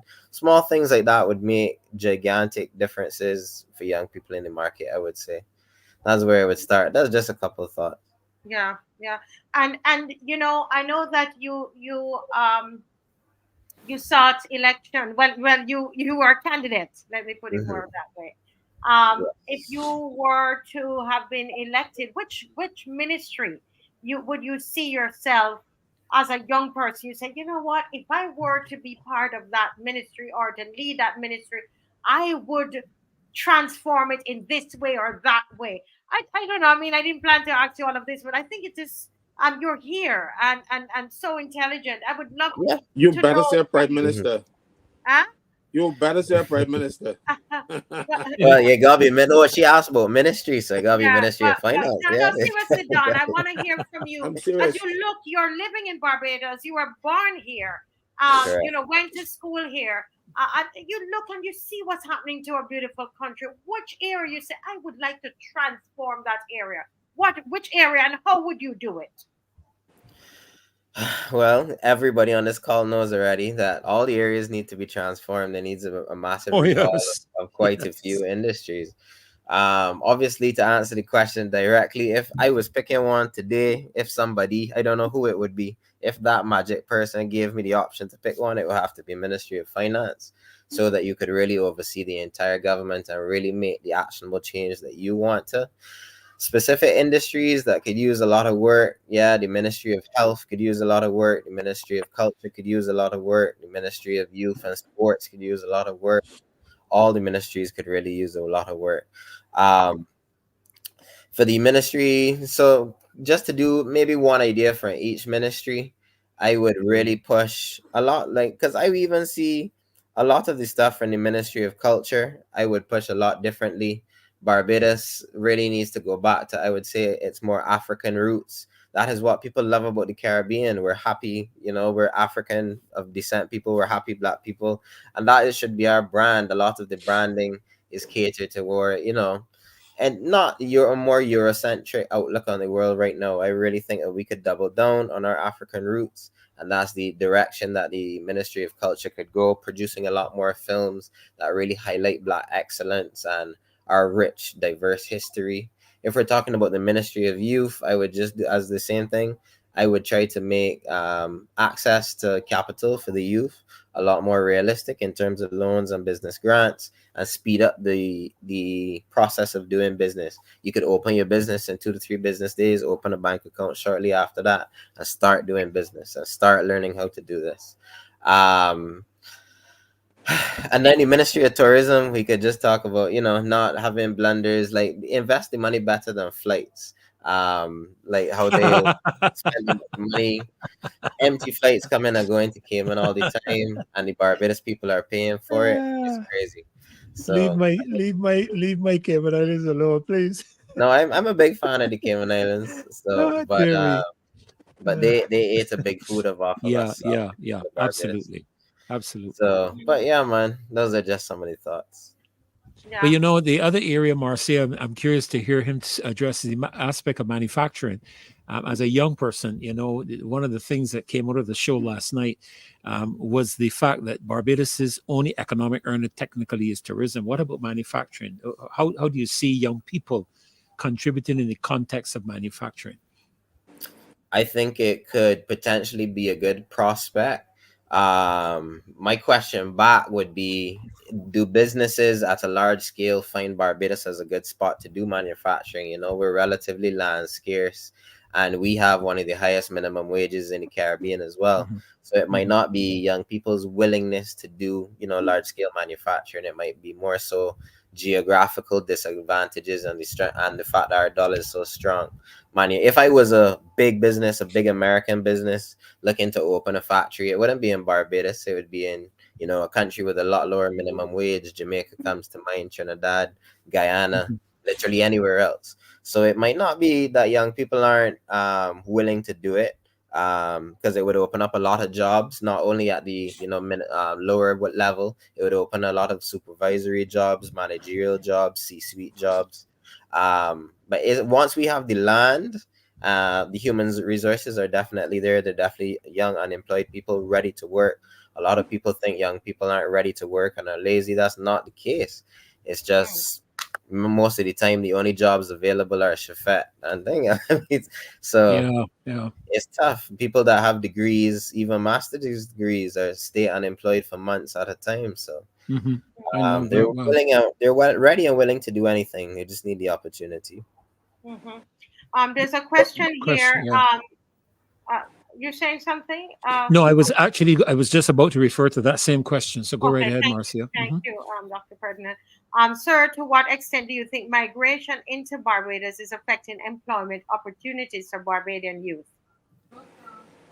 Mm, um, it's tough to say because, well, the welcome stamp, the legal requirements of it are that you have to be working overseas. You're not supposed to come and work here in Barbados. So even though they have thousands of people here on the welcome stamp, arguably, legally, that's not supposed to be affecting young people. If anything, that would be even more reason to start a little small business and try. And if you wanted to cater to those people here on the welcome stamp, give them any kinds of products, services that you think they would require. Migration on a whole, obviously there's illegal immigration, and those people will more take the lower income jobs.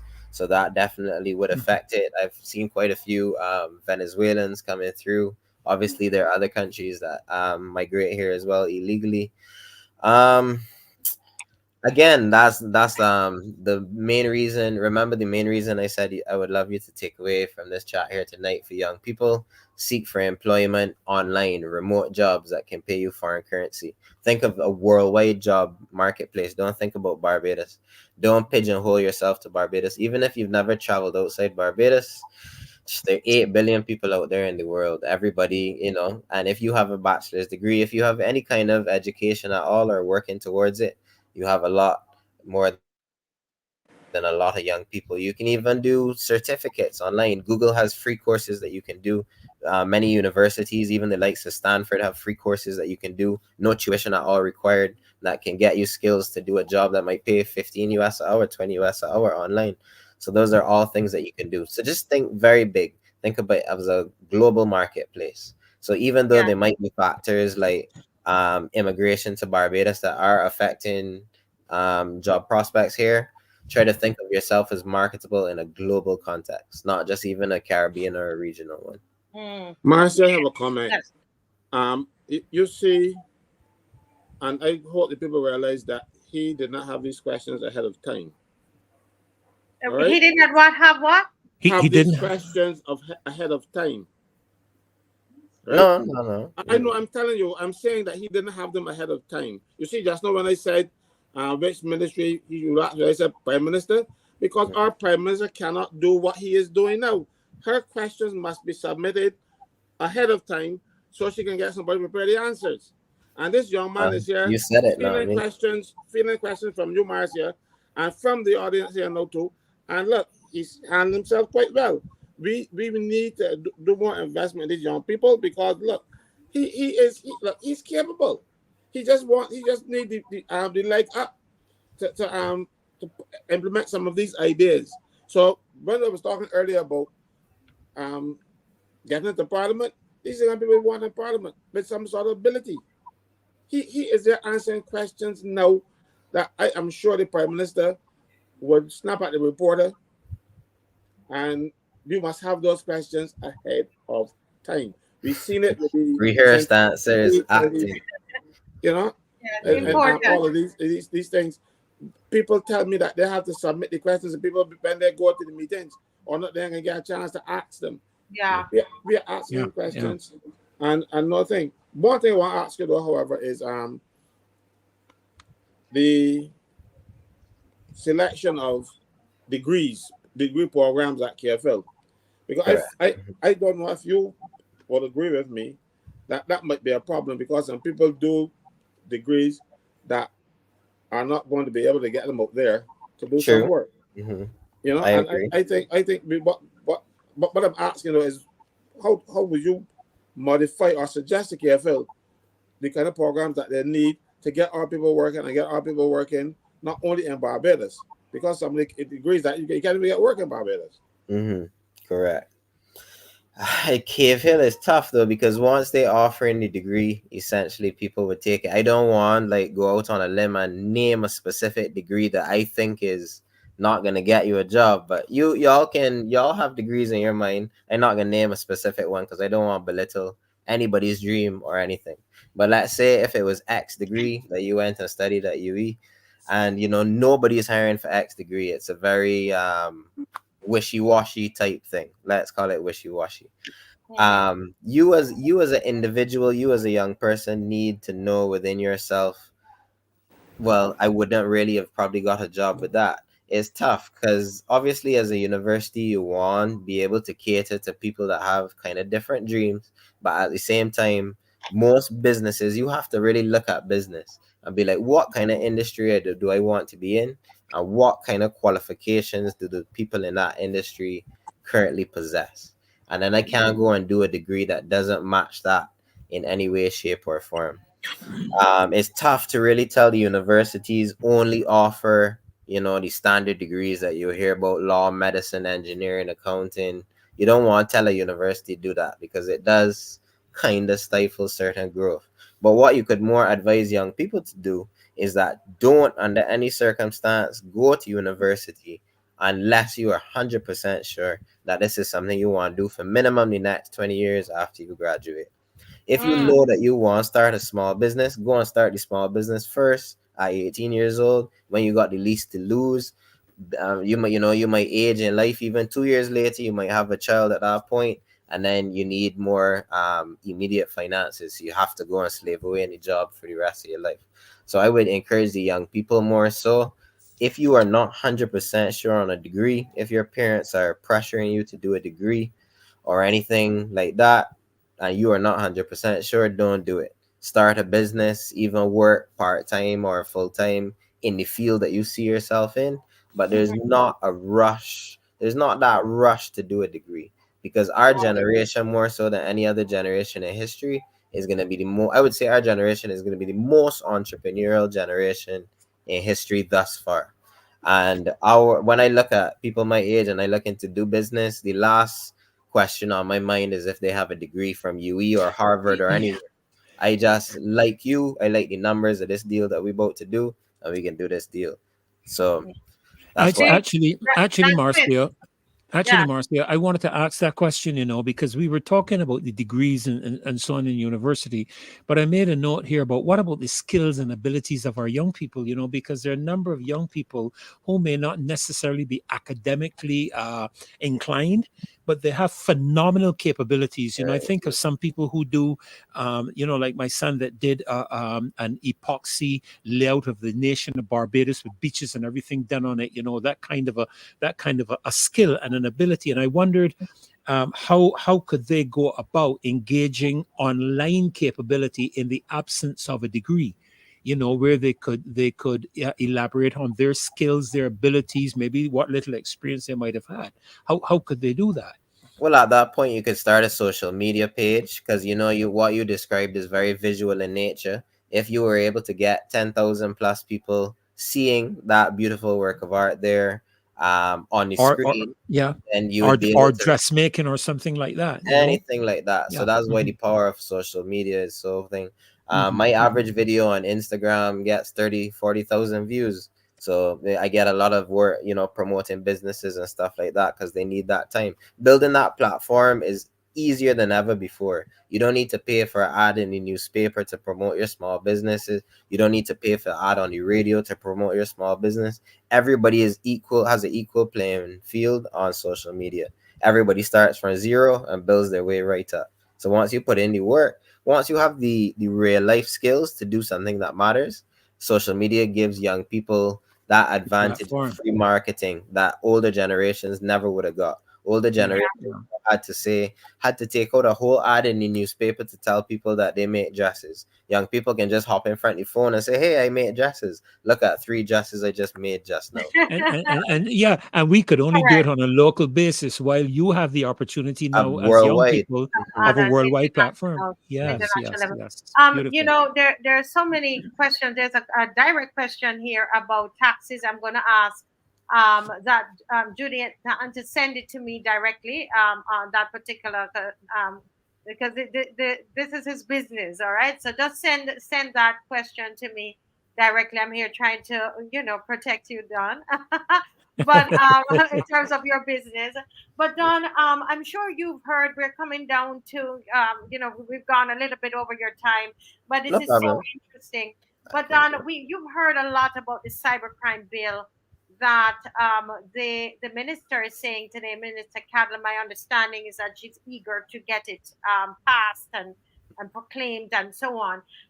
And but there's also, there's a lot of talk about election in the air, and I want to share with us your thoughts on, do you think the cybercrime bill will change election campaigning in Barbados, or how will it change it, or do you think it will actually change? Suppose we were to have an election in January, and they passed the cybercrime bill next month. How will that change election campaigning in Barbados? Yeah, well, it's two prongs. So, I mean, it would definitely change the campaigning. I mean, because even I would say, arguably, my campaign in the last election in 2022 would have involved Instagram and social media the most. As we go forward into a prospective 2025 election, all of the candidates would, regardless of if they're 80 years old or 18, they would be using social media a lot more, because that's is an easy way to get out your message. So, The problem with a bill like the cyber crimes bill getting passed is that it would block a lot of anti-government sentiment. Obviously, only one, even if we have to talk about political parties, only one political party is in power. So that party is going to view any sentiment against their campaign Yes, as yes, this yes. like the words they Hmm. use in the cyber crimes bill are so vague. It's like if you insult the person emotionally, almost that post would go against the bill. So things like that would be very, very dangerous in terms of free speech and whatnot, and trying to get yourself elected. You wouldn't be able to say any kind of things, even if because it's tough. They already have defamation laws. I found it interesting because I've lived in America for 5 years, so I really understand what actual free speech is. In America, you could get up on a podium and call a man all kinds of things. You could completely make it up to a certain extent because there's relative freedom of speech. Not really a specific man, but you could say things about a person. I mean, you could say things about a place, organizations, anything. There's free speech. You can insult the president, any politician, and you would never go to jail for that. But here in Barbados, it's not even so right now. They have people insulting people, politicians, and other people online before the cyber crimes bill passes. So if you really wanted to take elections into it when everybody's being cutthroat and nasty, sheesh. I mean, I know I've been through it already. It's rough. I won't wish it on my worst enemy being in a campaign. But it would really seek to dampen voices like mine, who are majority social media based. The politicians, the government at the time, let's not even use this government as an example. Any government would be able to Hmm. dampen the the opposition voices because it could just hurt their feelings according to this bill, quote unquote. So it definitely would affect the ability for opposition voices to be heard. That's what they say whenever Mia's talking. She's always referencing this show, the Marcia Week show. She's not doing it by name, but always subliminally. uh, uh, Yes, yes, that's a Great fact. organizations just like this are on her mind all the time. She wants to silence your voice. This show is arguably better than Brass Tacks because Brass Tacks is just run by people that are on her payroll all the time. This show is a free and independent show, and that is what scares her the most. So any free and independent thinkers are really going to be adversely affected by this cybercrimes bill, and I pray to God Almighty that it doesn't pass. Yeah, Yeah, yeah, yeah. I am just sitting here listening to you. I shared. I was talking with one young person, who he is 21, another one who's 28 years, same age, and both of them concluded. They said to me, Mrs. Weeks, if this bill is passed, you are going to have a one state, a one party, One party state. one party state. Thank you, doctor. Hmm. A one party state Hmm. Mhm. government. And I'm just curious, as young people, as millennials, do you think about these things? And Definitely. is Mhm. this what you want for Barbados? You hear people a lot say, "Oh, 30-0, that's you're gonna get another 30-0 in your skin." How do you, as millennials, do you rejoice over those things? What does that mean to you? Not at all. Not at all. Again, like taking current political parties out of it, a 30 love is not good for democracy. We want to live in a healthy, free, and fair democracy. And it's tough because these 30 low back to back, there are a lot of factors for that. I would even say the factors, for example, in the last election, not letting people with COVID vote. There are a lot There of you go. strategies There you used go. to suppress voter suppression. And who does voter suppression benefit? The ruling party all the time. The less people that vote, the less likely it is that a ruling party will get voted out. So all these ways that you can suppress the vote, they might have. Because remember, think about the people that vote in Barbados. It's I would say 35 plus. People under 35 are not voting at any kind of frequency. Maybe 10% of the people under 35. But how do you motivate them to vote? That's what I try to do on social media, making videos similar to the reason why you asked me on the show tonight. I make videos like that. With the cybercrimes bill being passed, a lot of those videos would be seen as in the gray area. They might want me to take them down. I might not feel comfortable, trying to make money and run businesses and being so close to that line. of being sanctioned by the government all the time. A lot of businesses might not want to see their post next to a post about, something that's close to the cybercrimes bill. It's going to be tough. It really is a dictatorial move, despotic, and every other word, authoritarian. It's tough because young people are so distracted from politics because they're finding it so hard to just live on a regular day basis. Politics Yes, is even yes. on their mind most of the time. It's not good. It's not good at all. You need that really political activism that we don't have in my generation. My generation Mhm. just barely trying to see it To through. The make it. last thing on That's our right. mind is That's right. politics, and that's That's when it right. really matters the most. If I could get from 10% of my generation voting to 50%, things could be a lot different. Yeah, You're yeah. absolutely That's what correct. the bill is aiming to suppress, because young people That's what get most of their news from social media, and it would suppress majority social media posts and shows like this. that's absolutely correct, Marcia. I find that in my own experience, that I don't know if they're Generation Z, Don, or millennials, or what you would refer to them in the between 30 to 40 year grouping. Really have very little interest. They're just trying to make ends meet, just trying to get through life day to day, Right. month to month, pay bills, get their children to school, pay for school fees, pay for the expenses and so on. So there's not a lot of interest generated. But my question to you, one of my questions to you, when you see the camaraderie between the Chinese Communist Party and the Barbados Labour Party, I mean, you were involved in elections before, as I was. When you see that kind of relationship developing, how do you feel about that, knowing what the CCP stands for? It's tough because I mean those deals that they strike could be 30, 40 year infinite deals, and we will be left to face the repercussions of them. Mm. It's sad we have little to no say over it, but it's scary when you talk about the Chinese like giving us a free national stadium. You just have to think in horror about what the repercussions of that could possibly be. Nothing in life is free. So I mean, I don't know the specifics of what's going on. I guess very few of us do, but it really makes you worried. It really does. Yeah. Wow, People wow. want to know if are you planning to, if the elections say they were to come up, if it's really true, because there's a lot of buzz about this thing. If this were really true, or are you going to run again? Are you interested in politics? I definitely am. I'm not a fan of the two-party system. That's why I ran independent last time.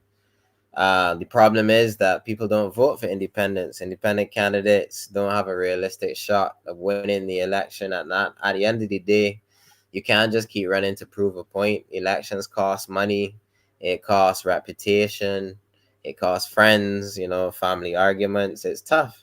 You can't just be running with no prospect of winning. The only prospect of winning is if you're a candidate for one of the two main political parties.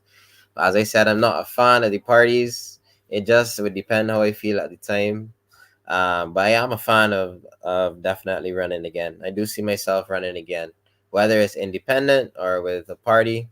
Can't say for sure yet, but I'm ready and willing to serve the people for sure. But what you have just described there, everybody who says, why did Mr. Thorne go and join an established party, is for all the reasons that you just That's correct. said That's there. right. At 28 That's years right. old, you That's very Mhm. right. much understand exactly why Yeah. Mr. Thorne. And you know what, because people want to keep hearing from Don. Let me ask him a few more questions. Mhm. Don, Barbados has done has does not have a lot of natural resources, but it has a great human resource.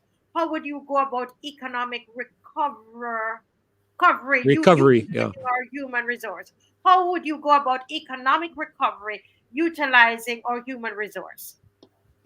That's a good question. I would go if I was, in politics right now, if I was prime minister.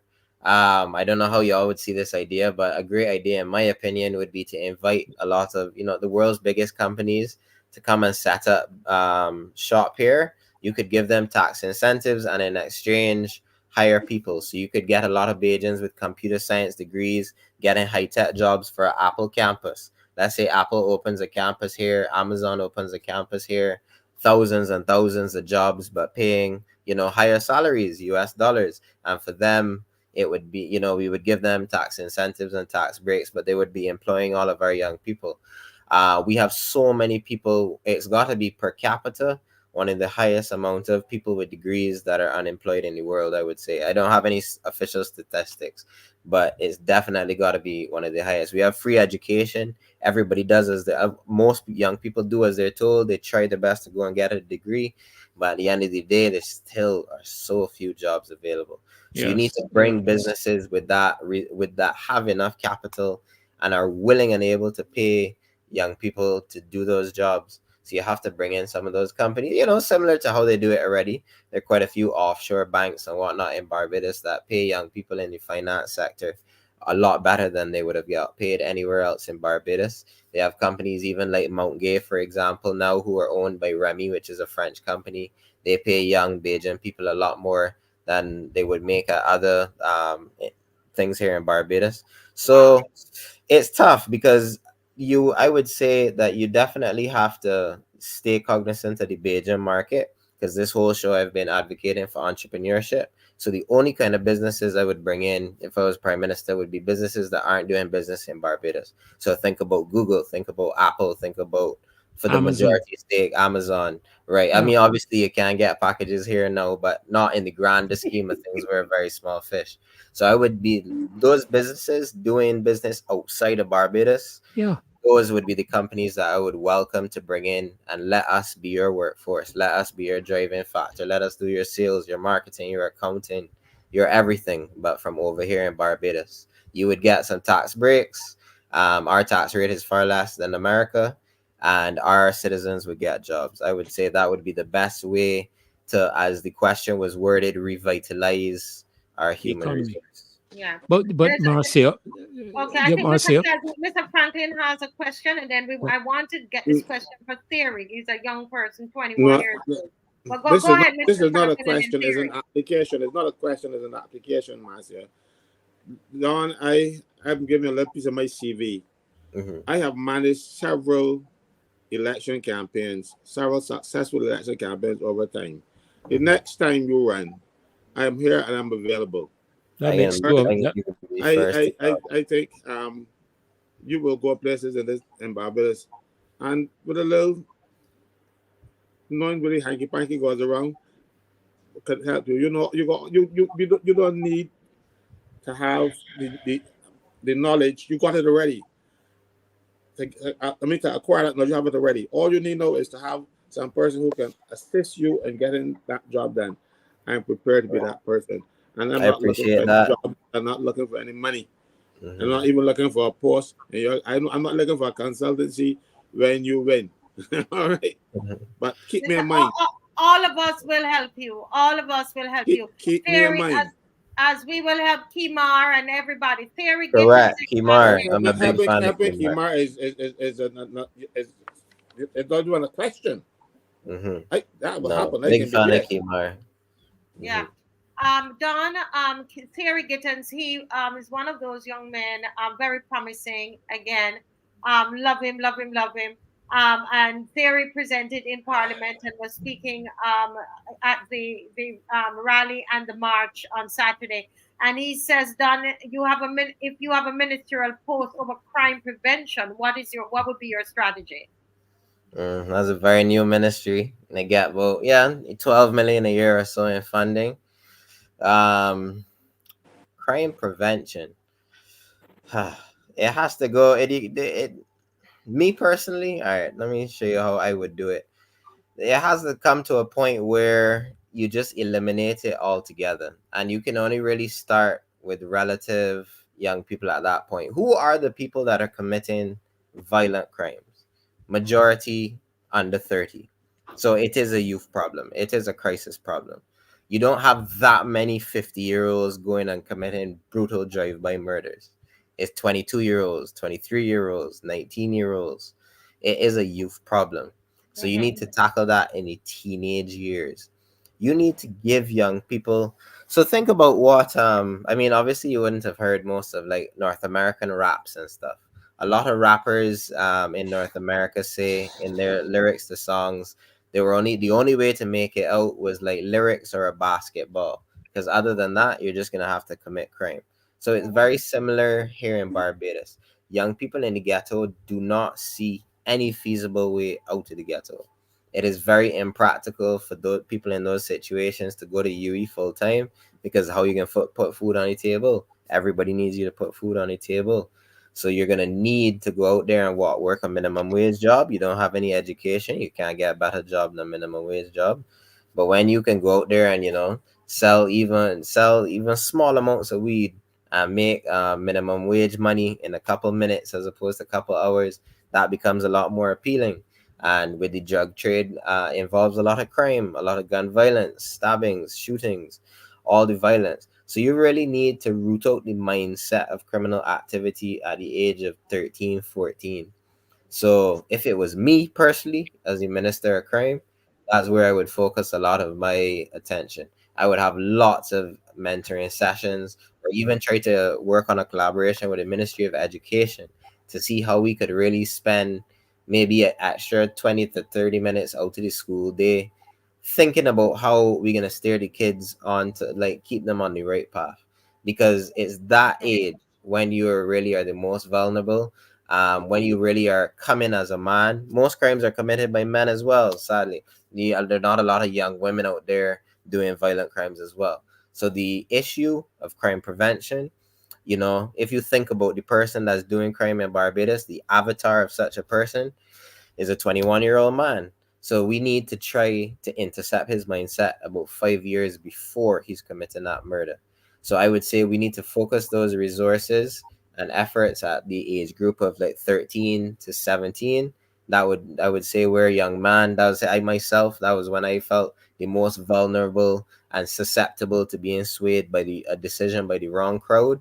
So we need to really put the resources into mentoring and showing avenues and success that can be achieved without the life of crime. Because remember, people don't really want a life of crime. They just want the money that comes with it.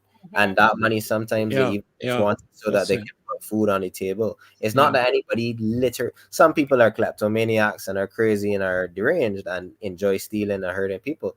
But 99% of the young people in don't. jail today sitting down for crimes are just trying to put food on the table. That's all they're trying to do. They might be getting a little greedy. They might have tried to rob somebody for something at the same time, but it's out of necessity more so than anything else. So we need to stamp out that mindset, that shift towards crime that's happening in the mid-teens. So that's where I would focus that $12 million on, trying to really invest in that stage of young men's lives, showing them that entrepreneurship can make you a millionaire in a couple years if you do it right.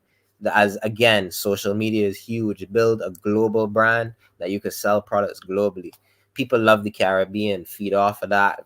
Beijing hot sauce, that's just one example that could sell globally. You could make millions of dollars. You don't need to sell drugs to make millions of dollars. Yeah, yeah. Wow, Wow. This wow, is wow, really, really wow. really phenomenal. Someone is Thank actually you, saying appreciate it. here that Miss Cattle, Marsha Cattle wants to pass the cybercrime bill before World Cup. And as you said, Don, I just want the people to realize that if that happens, that's the end of the show. World Cup is June, because nobody is going to just get up and decide, that I'm just, that's something you have to make up your mind that you're going to go to jail for 7 years. You And really have. none of us here on this call who are so vocal against the injustices in society, none of us are any good to the people of Barbados in jail. So we would just need to, if in the unfortunate event that it passes, we need to find a way to continue doing the work that we're doing here today. We can find a way. There got to be a way. They can't block us at every avenue, at every corner, at every turn. We can make the life miserable, put our foot on their necks the same way they got their foot on the necks of the people of Barbados, and we can make their life miserable. They're gonna have to revoke it.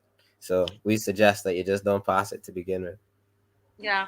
Well, it's 9:05, and people still, I think they still want you to talk No, some man. more I know time. y'all got the other issues to discuss. So I know, but it's very refreshing. Yes, yes, It's yes, very it is. refreshing to have you on. I want to ask you something though. I'm sure that you've seen a lot. Well, we cover it a lot on this show, and I saw it was in the newspaper where a lot of our prime real estate, a lot of the agricultural lands, they're being reused, and we're seeing that it's being sold to wealthy developers. You know, you look at St. Joseph, Joe's River, the whole hill there at Bathsheba is just removed to put a house for this developer to live. And but they, whereas everybody in the community would go up that hill and look at the beautiful view, it is now this one person that has the view. But this is the Barbados that they're recreating for you to live in, for exactly. you to live in. What are some of your thoughts about that? Do you stop and think about the fact that they might be trying to move you all inland and away from the coast? They've now sold off all of the East Coast. What are some of your thoughts about that? Yeah, so I'll answer in two ways really quick. So one would be yes, the access to the beaches. Obviously, that is the biggest problem. From up in Bashab is the most recent case, but down in my constituency, Dover and Sandals has physically laid hands on Mighty Gabby for exercising his right to use a public beach in Barbados. So these problems are island wide, as you rightly worded it. They're trying to get us away from the coast. The coast is the most valuable um, real estate since we're living in a tourism economy. What is it? Like 75% of our economy is tourism. And the main reason the people here are the beaches. So they don't want the locals to be able to access the beaches that they try to sell our tourism product based on. And that's not right. And even in the event that they try to say that they're doing something nice, I'll use the example of the housing project down at Chancery Lane. They built 120 houses, I think it was. And 3 months into people buying the houses, the foundations are cracking, the toilets aren't working. So even when they claim that they're trying to do housing projects for people that are affordable and whatnot, they're still doing extremely awful houses. So the developers that they're working with know that they're wrong. The government themselves know that they're wrong, and the government know that they're very wrong, not letting Bajans being able to access beaches and letting foreigners and private investors take up all of the beachfront property in Barbados. So as I said earlier, most young people buying a house is the last thing on their mind. So Mm-hmm. when people my age are 50 years old and now looking to buy a house for the first time, they're not gonna be any land left. Yeah, yeah. Yeah, man. There is Theory Gittens actually has the final question there Hmm. on the screen. But before he asks a question, I want Barbados to know that the chair, this is the Joint Selection Committee, did not permit Theory Gittens to present in Parliament. And we don't know why that is. I've just gotten that information. I don't know if Theory is aware of that. So we prepared all of these young people, but Theory, who is, I think Theory is 21 or 22. Yes, he was a speaker on our march on Saturday. And he also spoke in the square. So I don't know what it is. It says the chair, this is Edmund Hinkson, did not permit Theory to present. Theory had gotten a message saying that they received his request to present orally. Um, yes. So so I'm reading the information as it's coming to me, and this is coming from very good source because we did research to find out why Theory Gittens was not allowed to present. And in Parliament, the chair did not permit Theory Gittens to present. I just want us to understand that this is the same young man who was on the at the was at the march with us on top of the truck and also presenting in Independence Square. That's all I will say to that. Well, Theory Gittens, his final question: should the punishment in the cybercrime bill be mandatory counseling or the jail time should stay also? How much money should fine be? Oh, he's saying if the cybercrime bill if it were to pass, should it be mandatory counseling for such a person, or the jail time should stay at 7 years, or how much fines it should be? Right now it's 70,000. What are your thoughts on that? Marcia, to be completely honest, I don't even want to answer that question. I don't want to put that sort of energy into the air that the bill can even pass. There shouldn't be any jail time. It should not be a crime. I don't. I don't really want to answer that question. Yeah. Man. I Well don't like said. that sort Well of said. negative energy. Yes. You know. Well said. Well Yeah. said.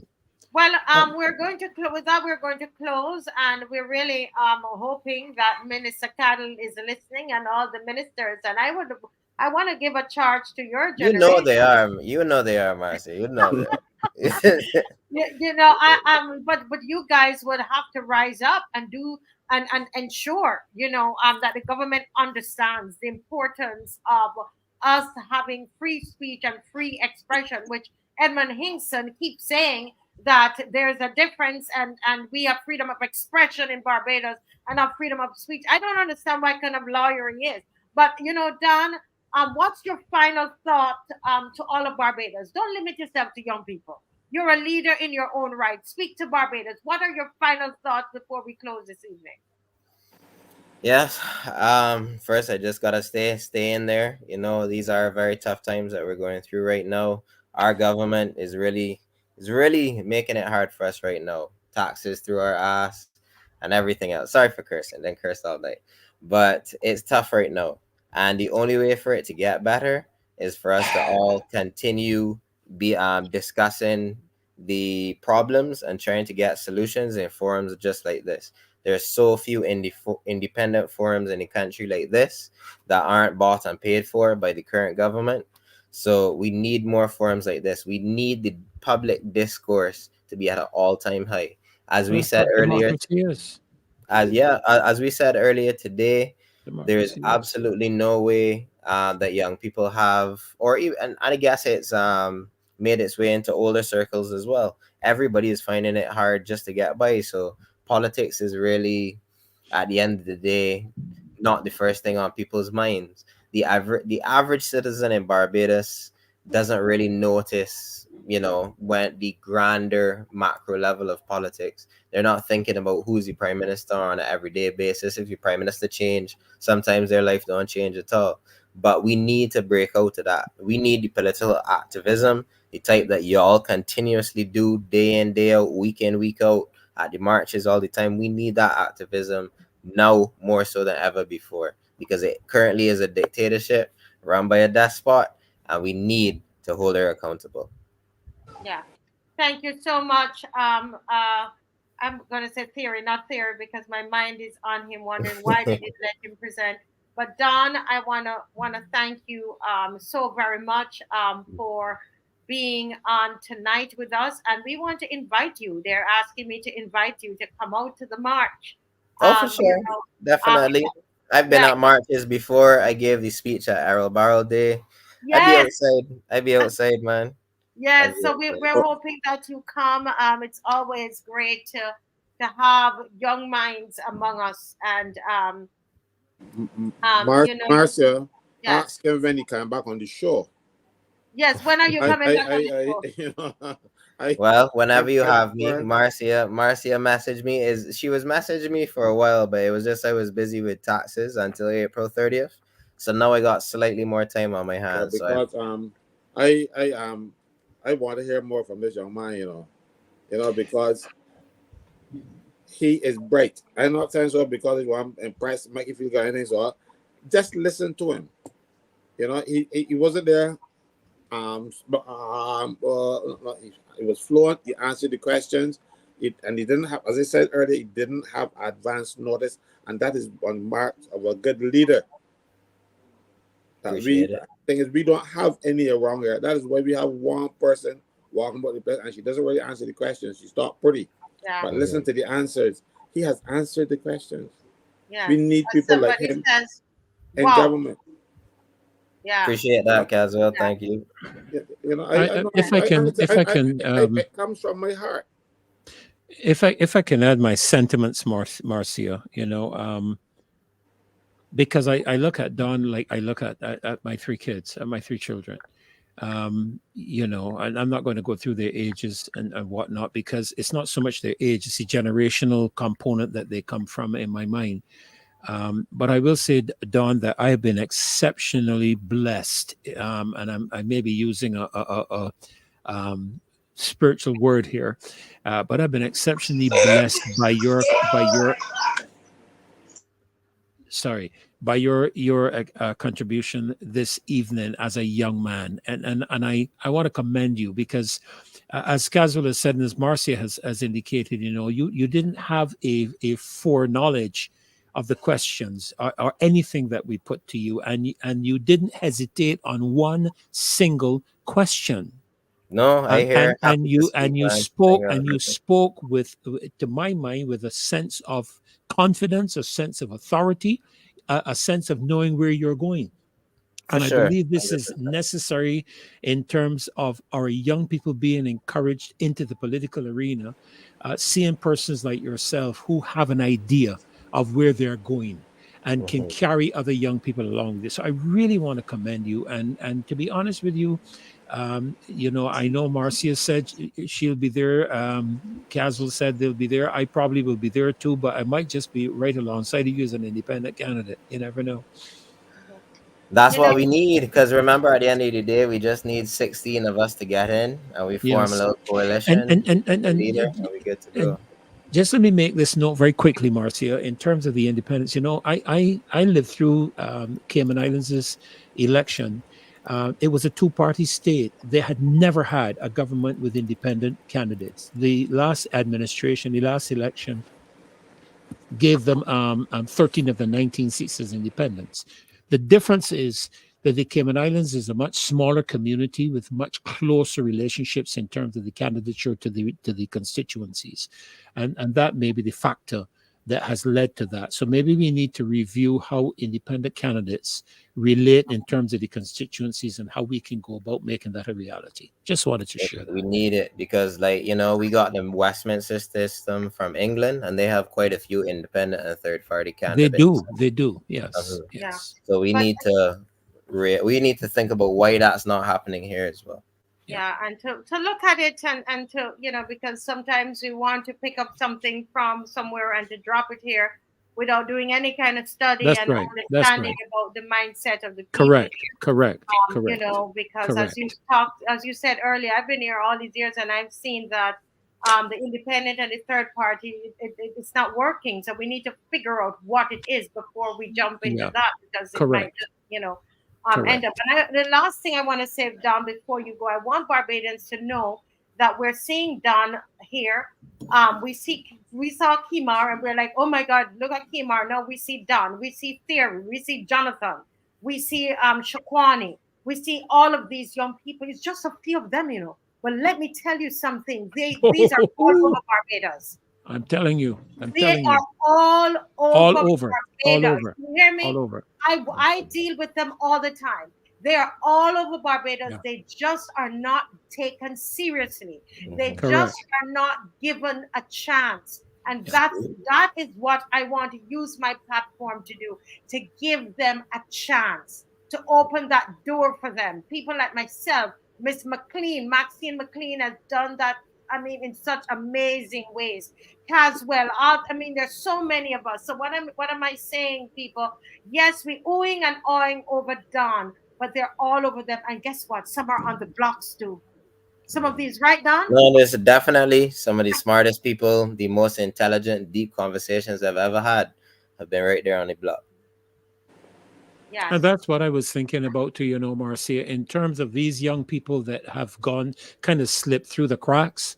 While I appreciate, when you ask the question to do with the crime, my thoughts went to the people who are actually on the block already, not coming up through the system, and I believe if opportunity were presented to them, if you could sit on the block with them and talk with them about what they want to do. We did this in St. George North when I did the campaign up here, and sit with them and find out what they want to do and give them that avenue to be able to accomplish that. I believe that many of them can be redeemed from that particular type of life. Yeah. And Donna, we keep saying you're going, but can I just ask you one thing? I see Kimar puts out, videos on the cybercrime bill, etc. I want to ask you, if you haven't done that yet, we need people like yourself to put out stuff on social media. When you put it out, you get your following is huge. We need to hear your voice on the cybercrime bill. We want to hear your friends, the people that look like you, that sound like you, and about your age. They need to say something about the cybercrime bill. I believe it is very, very important that you speak up as well. Yes? Yes. You're muted. Why is that? Oh, sorry. Yeah, I've been vocal on social media about it already. It affects me. It affects us. This is what, we do social media in different ways. Y'all have a huge show that I'm sure maybe half of Parliament is listening to right now. And I do the same thing on social media. The majority of the millennials, most of the people under 40 in Barbados see my videos all the time on Instagram. So we're reaching maybe different demographics, but we have the same goal in mind, to keep the government accountable. So I just want to thank you so much for letting me come on here. Wow. I want to thank you so much again for letting me speak at the Errol Barrel Day speeches as well. Thank you for sharing your platform with me, and I'm happy to push all the work that the three of you do tirelessly, week in, week out, on this show, in real life, in the marches. You're doing this in the streets and online. You're covering as much ground as humanly possible. I wish I could be doing it every single week, multiple times a week, just like y'all do. I wish I had the time, and I really admire y'all for it, because you're doing it out of the kindness of your heart. You want the people of Barbados to know what is going on and be able to hold the powers that be accountable. And I really have to applaud y'all and thank y'all again for having me. Well done, yes, Don. well done, Don. Thank you so much, and God bless you. We've had so much end going on, and every time we end, we come back. So this is an end for real. Thank you, Don. God bless you. We love you. I can drop off then. All right. Yes, bye.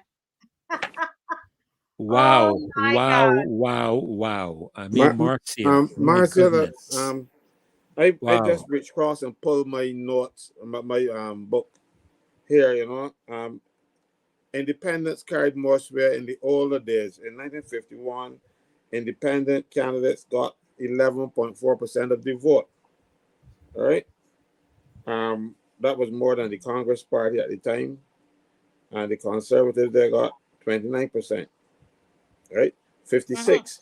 Then you see it start dwindling from 1956. Independents got 7.7, then 61, 4.8. And it went up in 66, then to 7.4.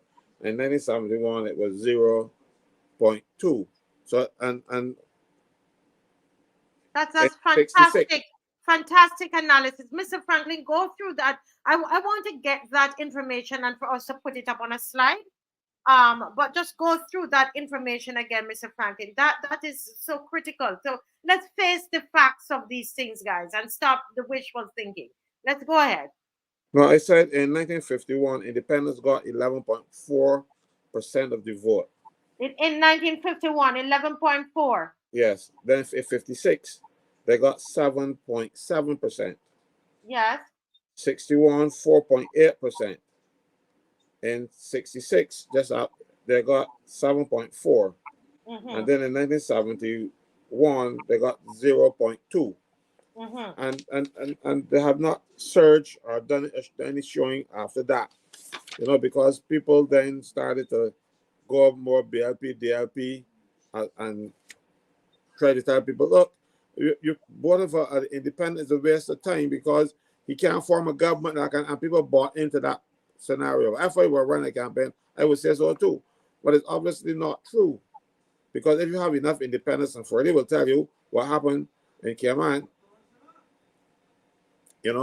So we need to get independent candidates who don't come on the scene 3 or 4 weeks before the election.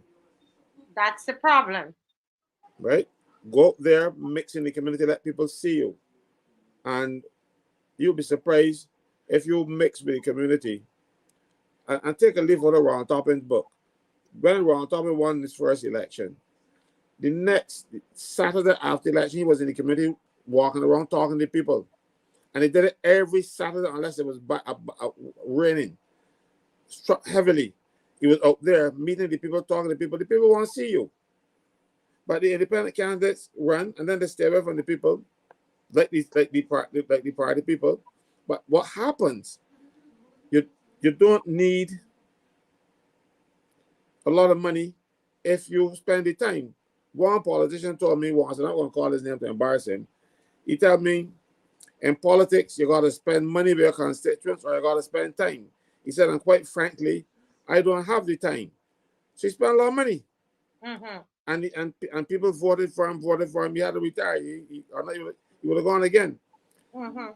The people take that, people that hand them out and they give it, and we are training people to be that way. That's why you can't run get them food. That's why you wrap a $100 bill in a red t-shirt. And people buying that. But what you did, you tell them, look, eat them out and vote them out. You got to, that has to be your battle cry. Mm-hmm. Because they cannot know how you voted. And this is information I will give to people out there, because they were telling people we can give some money, but if you don't vote for us, we will find out. Only a court can find out how you voted after the election. Only a court should. Only a court. And I'm going to tell you why it is so. When the election is over, you have the ballot papers and you have the stubs, right? In order, if you want to see who voted for whom, you would have to put those two things together and match them. But one is stored at the electoral office, and the other one is stored in the vault at the registration department, the Supreme Court. In order to combine those two documents together, those two pieces together, you have to get an order from a judge. Mm-hmm. The electoral office does not have access to them. And when they go into the registry, nobody has access to them unless there's a court order. So they cannot know how you voted. But people believe the politicians that tell them, oh, I can give some money, and if you don't vote for me, I will know. You can't know under the system that we have right now. So I want people to believe or understand. Even though, when you go in a polling station, they tear off a ballot, give that to you, and they write something on the stub. Right. The foil, they call it. The counterfoil and the ballot, that is the last time they will ever come together, unless there's some dispute and somebody has to go to the court to find out where my votes weren't counted. How come I got all these people and I get a vote, and there's a challenge? Then the court can order a recount, and if a person says, well, look, I voted for X. Let me do something. I write with a big pen.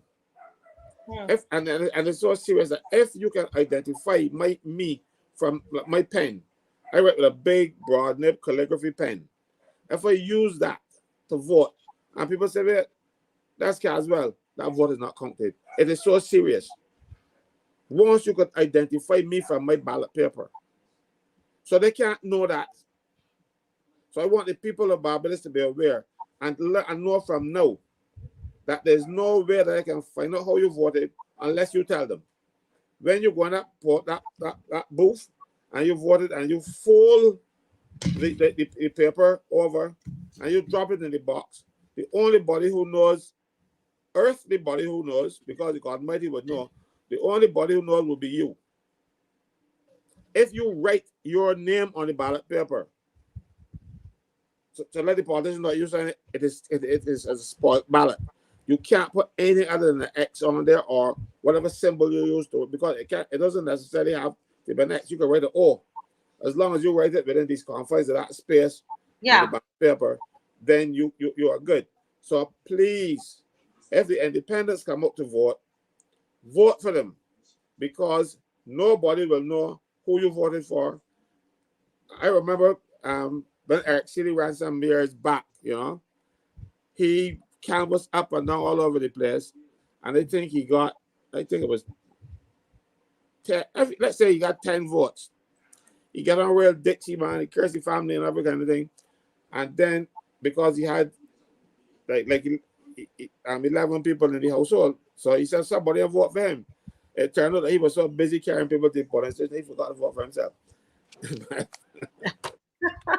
but Oh wow. But But that's the only way you know. yeah. Well, Kimar, thank you so much, Mr. Franklin, for that information. I think it's very important because people are thinking they need to be afraid of nothing, really.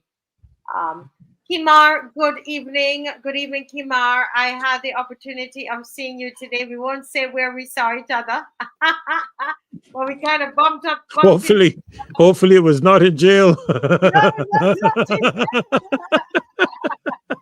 it was not in jail, but before Kimar comes on, I have a little disappointment tonight, I must express. We only have 288 likes. yes.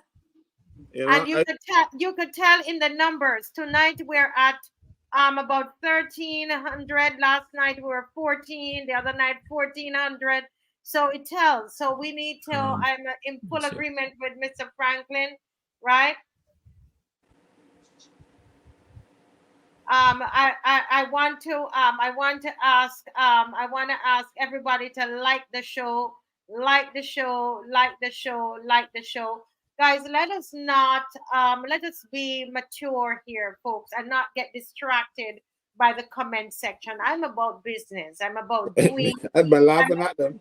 I'm about doing business on here. That's why I came on here tonight. If you saw me in town, Kima will tell you I was running up and down town doing at the police, doing all kinds of different things for the marches in the same dress.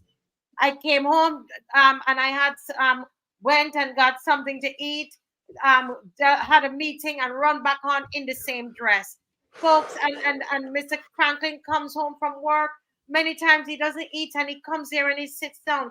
Dr. Ferdinand, the same thing. Sometimes poor Dr. Ferdy don't eat the whole time, have to run off and eat and come back. Guys, we are here because we mean business. I'm asking you kindly to let us do business while we're here. We can disagree, but we don't have to be. We don't have to tear each other down because we're not the enemy. You understand? Let us work together and let's not get distracted in the comment section, folks. Let us focus on why we have come together. All right, Kimar, good to see you, my dearest. What are your thoughts tonight?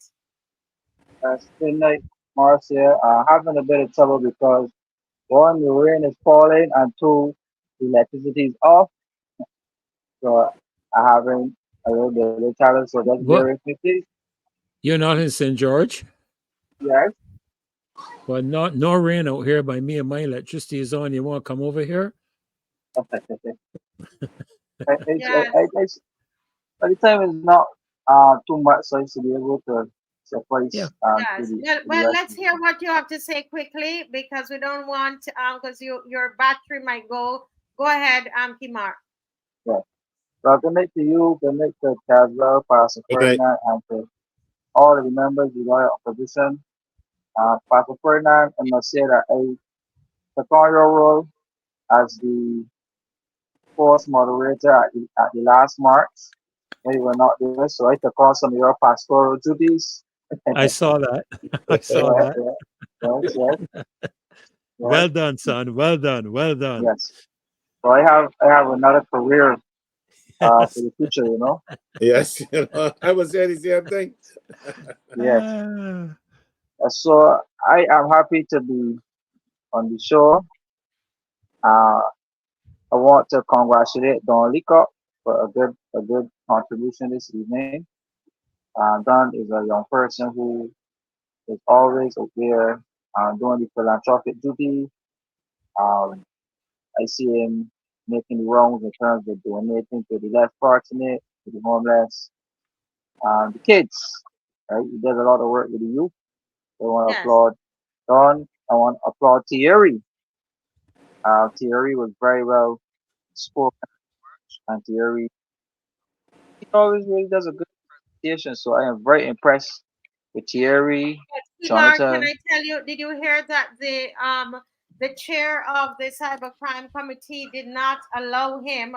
This is what we're getting from reputable sources that he was not permitted. The word was used, permitted to speak in Parliament, and I'm not sure why. But I just wanted you to know that. But keep going. So, well, I don't know, and I don't want to speculate. Um, but let's just say that his training in computer science, his training in computer science, render him almost an expert witness. Be careful if you understand it and how it made up. There would be some fear there, but even if that was the case, if he applied and followed the rules, the template, he should have been allowed to present, That's That's the right. right? thing. That's But right. from how from the beginning when they wanted a oral presentation in written format, Yeah. we, we should have known something was coming. Like we should have known. But we saw all types of illogical statements that was just I just don't know. So it is not a surprise. But this happens when you have a backbencher who is on his way out of politics Mm-hmm. and who the Prime Minister probably has a replacement for his constituency. So he doesn't really care. He has not a care. He's pensionable. He was a minister, although he was fired. Um, so he's there to not do any real serious work, but just to collect some extra dollars on his way out. So we ought not to think, but theory stand strong. This is just something to help build you stronger. And don't mind sometimes they feel they have power because that is the only place they have this precious fictitious power. They have no power out here with the people. Their words have no meaning with the people any longer. So Yeah. regardless of what they try to do, theory's future is bright. So although he will just say Charles live a good life and he will retire a pension, and Thierry now has the stars ahead of him, and Thierry will reach the stars. So just ignore him and keep moving on. But I wanted to thank you, Marcia, for allowing the young people to come forward. The country has to support the young, and I was pleased to hear how uh, it was acknowledged that the young of this country have been ignored and their Mm-hmm. contributions are trivialized uh, because of this thing. So I again stand with the youth, but also support the elder generation because I have not had a problem with working with the seniors in any way. Um, I receive a lot of love from the seniors, the elder people like Caswell, Marcia, even you, Pastor Ferdinand, even politically, all of the senior uh, politicians on my side of the fence. I respect them and they respect me. We have no issues whatsoever. So it's not when I hear people talk about old guard, new guard, and the old guard fighting the young people. That's rubbish. Right? Those are manufactured narratives that suit people's political agendas. Right. So I made that point to say we can have generational leadership in Barbados. Leadership from all generations. We have leadership from the senior generation, the pensionable generation. We can have it from the working class population, the people who still working, those between the 40s and the 60s. We can have leadership coming from the 30s and the 20s, right? So my thing is for us to grow as a country, we have to nurture the young.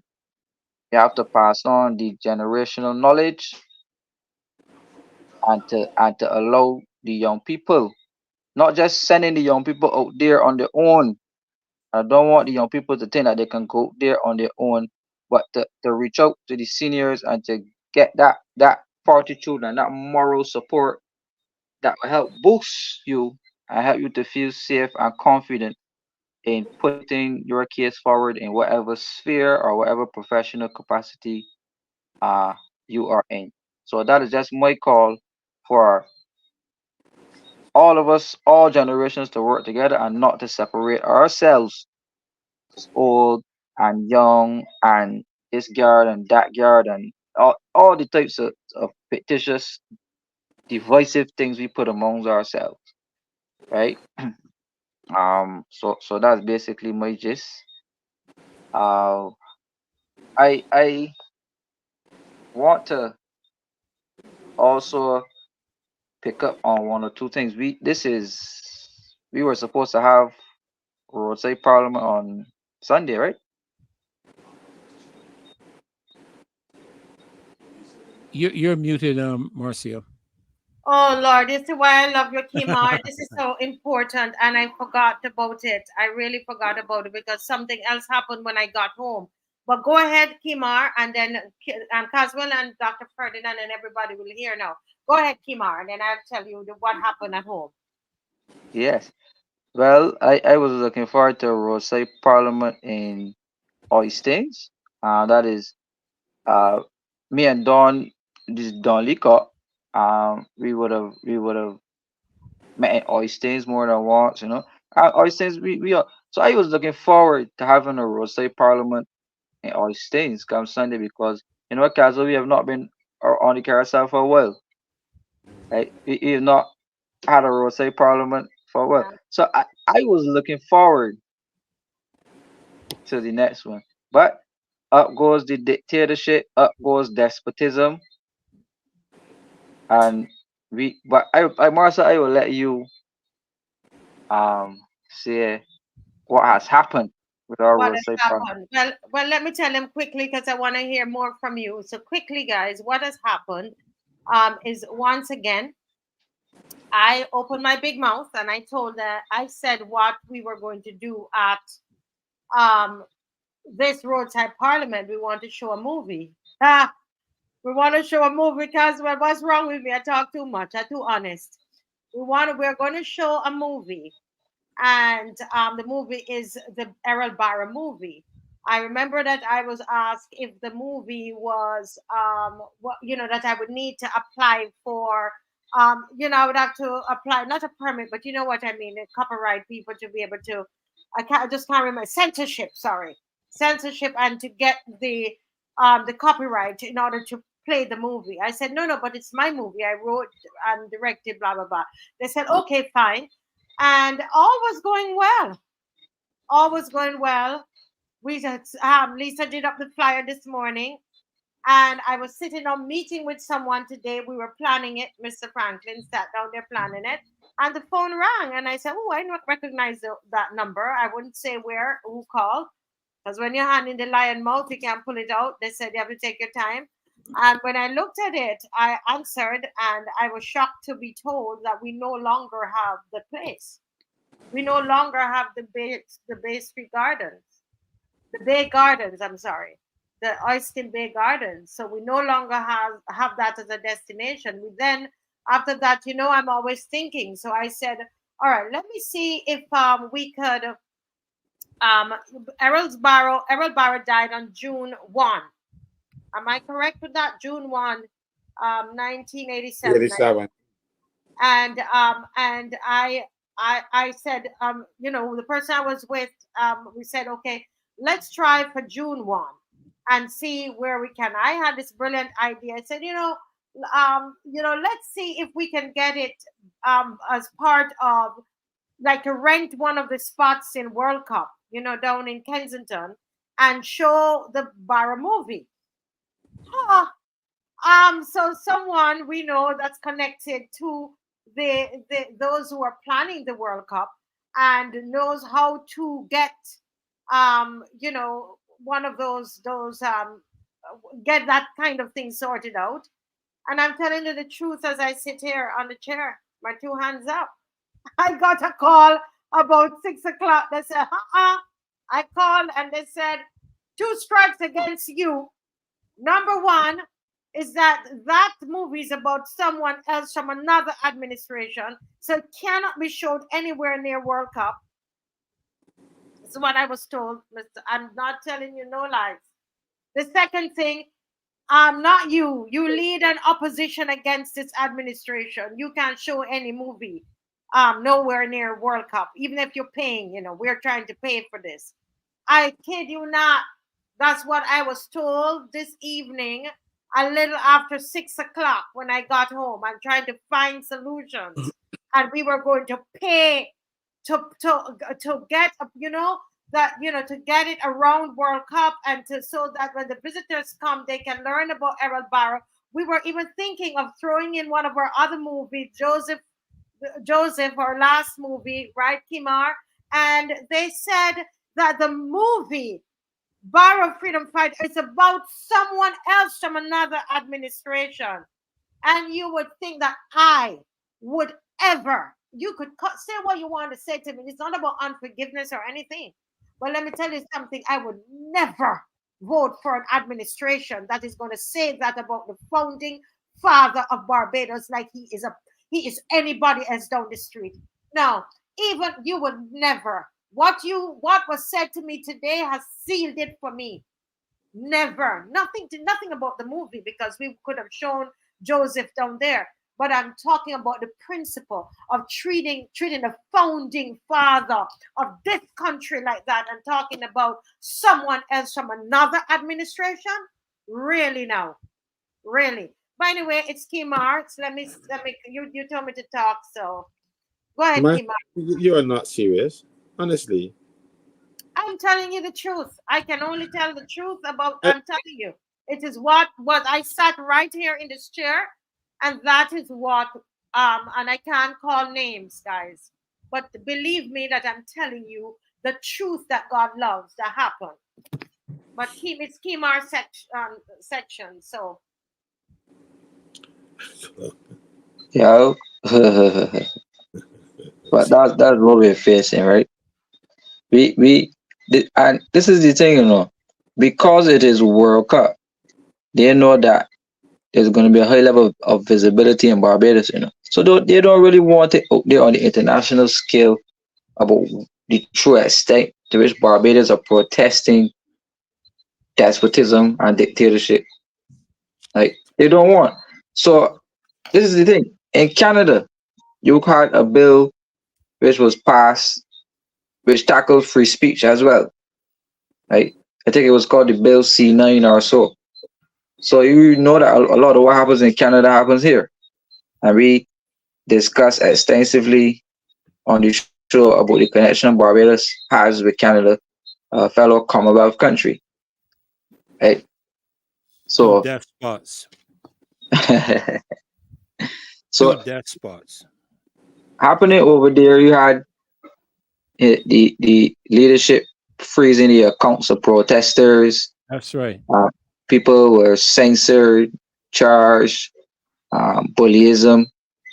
So you have that happening in those places, and people try to smother it.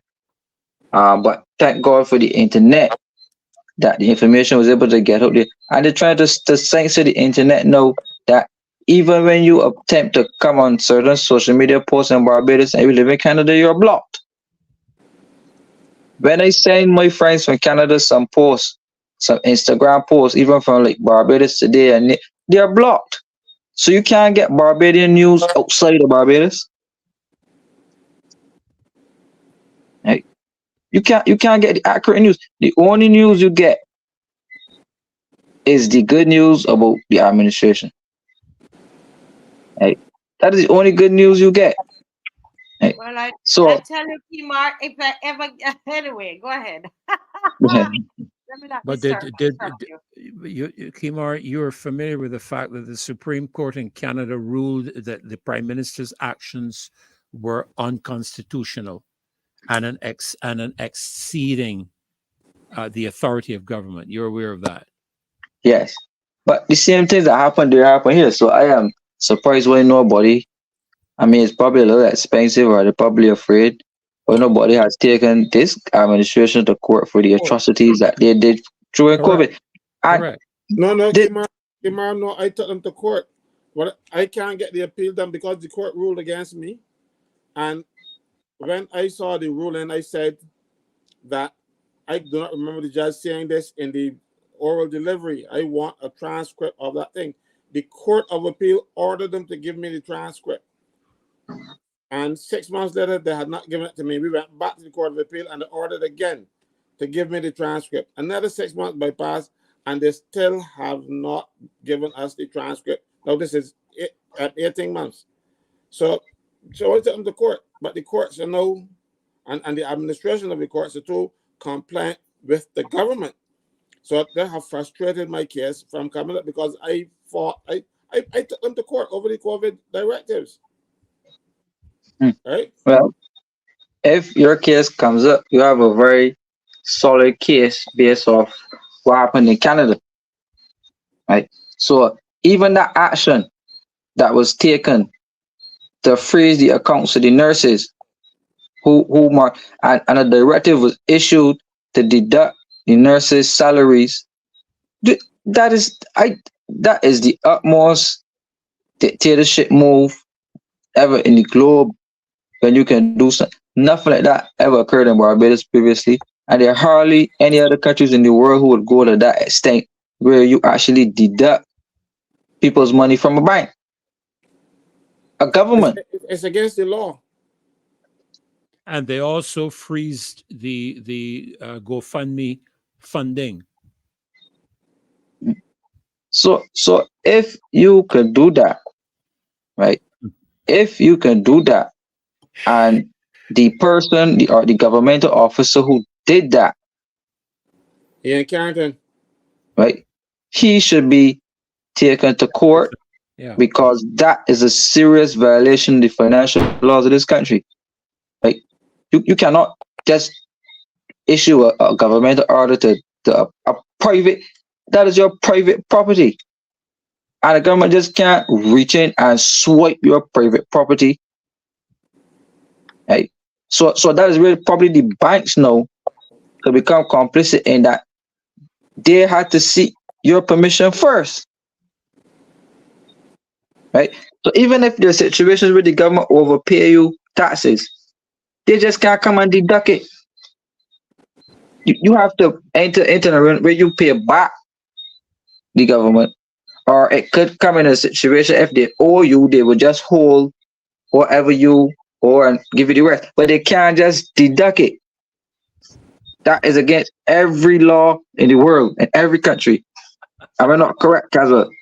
You're absolutely correct. Absolutely correct, my brother. Absolutely correct. But they're doing it every day now in Barbados. Many right now, public servants are getting their salaries deducted, and they're saying, "Oh, you owe us this money." And supposed to pay what from? They don't know, just going to take it up under this administration. So this is nothing. What you saw under COVID when they took the nurses one was a one-off thing, but no, it's happening on a daily basis, and they're justifying it every day. Mm-hmm. And people don't even know what they're deducting because they've been telling them. I was even told that the sanitation workers were given a $3 raise. Well, that's what happened when you get a 3%. Some people don't understand that $3 a 3% raise for the prime minister worked out to be $1,500 with her 3 and the 10% of her allowances. But the fella at the bottom, his workout for $120 a month. But then you have to pay national insurance on top of it. So at the end, when someone had the national insurance and taxes taken out of what they gotten, some people, and even in earning, have a lot more than sanitation workers, said they got $35. And I kind of think, me, I got $1,500 though.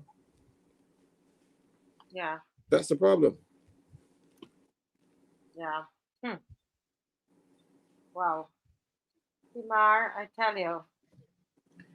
Well, I mean, Marcia, what I'm hearing you guys say, if there, this is why I made the comment to do with the CCP meeting with the BLP at Roebuck Street.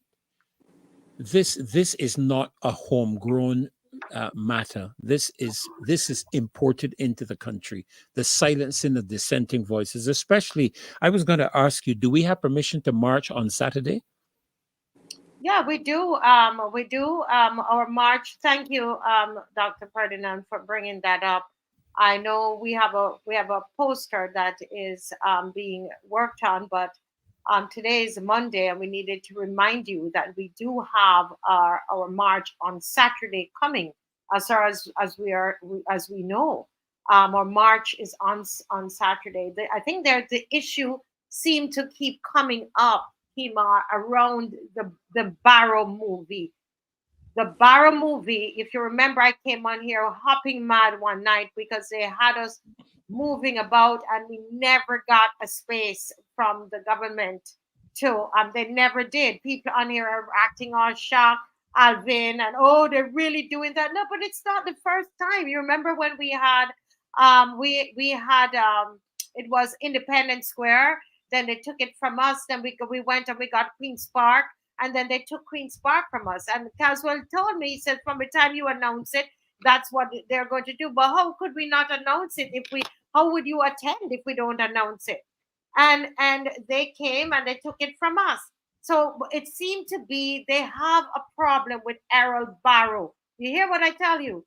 There is a problem with Errol Barrow. They should be so grateful that we are going to celebrate Errol Barrow on the day, June 1st. He died June 1st. And we're going to do that in a national way so that the visitors can get to know about the founding father. No, we didn't say it was the protest that we're going to do. They said no on two grounds. No, it's One not is about about Mia. somebody from a different administration. And two, it is Mia. you, Marcia Weeks, and you are leading an opposition. As far as I know, That's Ralph right. is the leader of the opposition in Barbados. So I don't understand why they're saying that, But that just shows you to the level that this government has come to, Marcia. When people can be intimidated and censored in this manner, and this is the reason we need to push hard and push back. Do we have an alternative facility in Oistins that we can use, rent, pay for? I am trying if to that get is possible. Let's do it. Yeah, I'm trying to do that. I did ask them about any of any of the other government areas there on the left side there going up, and I was told no. So I am on the other side near the Granny car park, and so I spoke with someone today, and they told me what to do. So we're going to try that, Okay. and just hope that we'll be able to get there for Sunday. So just listen out. It's very difficult trying to plan something like when these kind of things are happening. So it's very difficult. Yes, Massacre Park.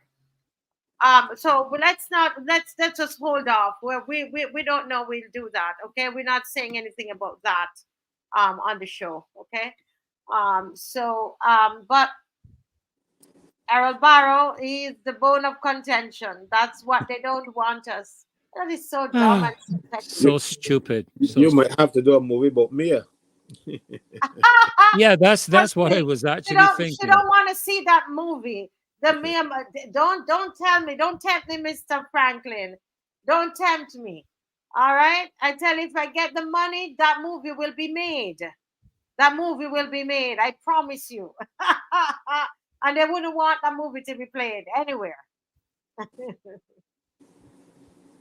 But Kimar, it's still your time. Kimar, what are your final thoughts as we close this section? I know we got caught up talking about Errol Barrow.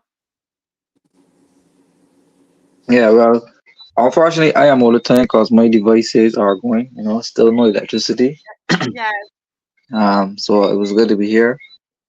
But I've always argued that the government is intended to destroy the legacy of independence and to completely wipe out Barrow's imprint. And that includes a complete restructuring of the country, the taking away of social services, free, all free healthcare, the subsidized. They're going to take it all away to turn it into a more private oriented thing where they practice their Ronald Reagan trickle down type economics and to empower the wealthy, right? And friends, family and friends, and create a society where there's us and them, beggars and them, right? So I hope we continue to get intervention, that we don't have to end up there, because it is their intent. Look at it. They did knock down the National Insurance building in town, which was a sound building, to build Freedom Park. Well, you have Independence Square there, and they don't even keep it well, right? So they change the name from Independence to Republic Day to put it on the same day, right? So they definitely want to put, and they're doing whatever they have to do to destroy the party that our borough helped to form. That sounds like a Biden government. Yes, but Trying to wipe out history. Yes, but that is my time. I'm at 1%, so au revoir. I will call you tomorrow. Yes. St. Chez suggested a name for the movie. Yeah, I can't hear you. No, I said St. Chez suggested a name for the movie. I tried to make a movie about Mia, and he suggested that you call it The Making of a Despot. I saw it. And Simone says, you see, they're making us laugh and then say we're not taking the thing seriously. Simone says we need a documentary on the road to the Republic leads off a cliff. The legacy of Big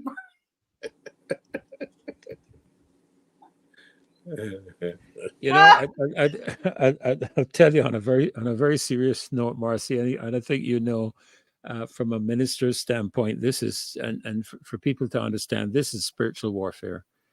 Yes. At the highest level. There's a verse that speaks about we wrestle not against flesh and blood, but against principalities and powers, against the rulers. Listen, against the rulers of this darkness of this world, against spiritual wickedness in high places.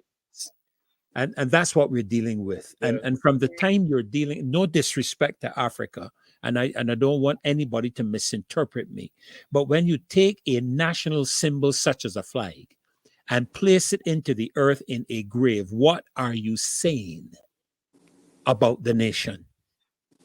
You are burying the entire legacy of Barbados. Because remember, Marcia, that flag represents the sovereignty of our country.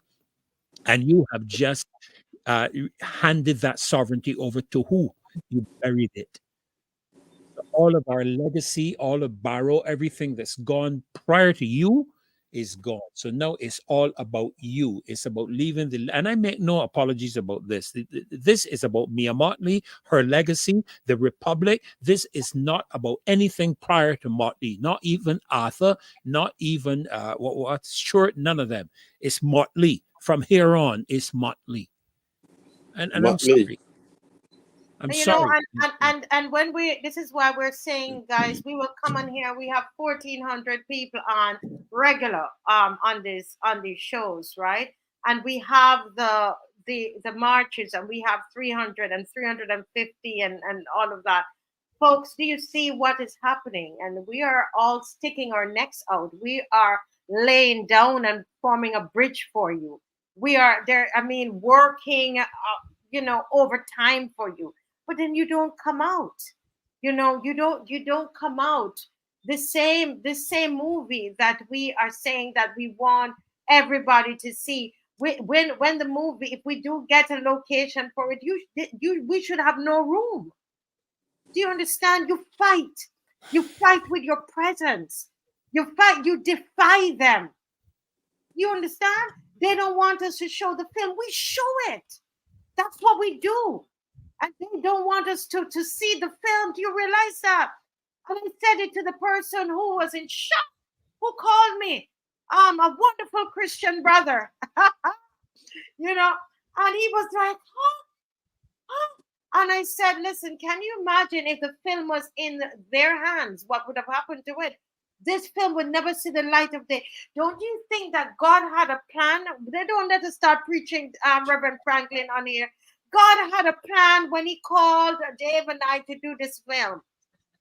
He had a plan from all those years that it will come now, a time when they want to put Barrow in the grave and lock him away and show with the key. And we said, no, we got a film of him here, look.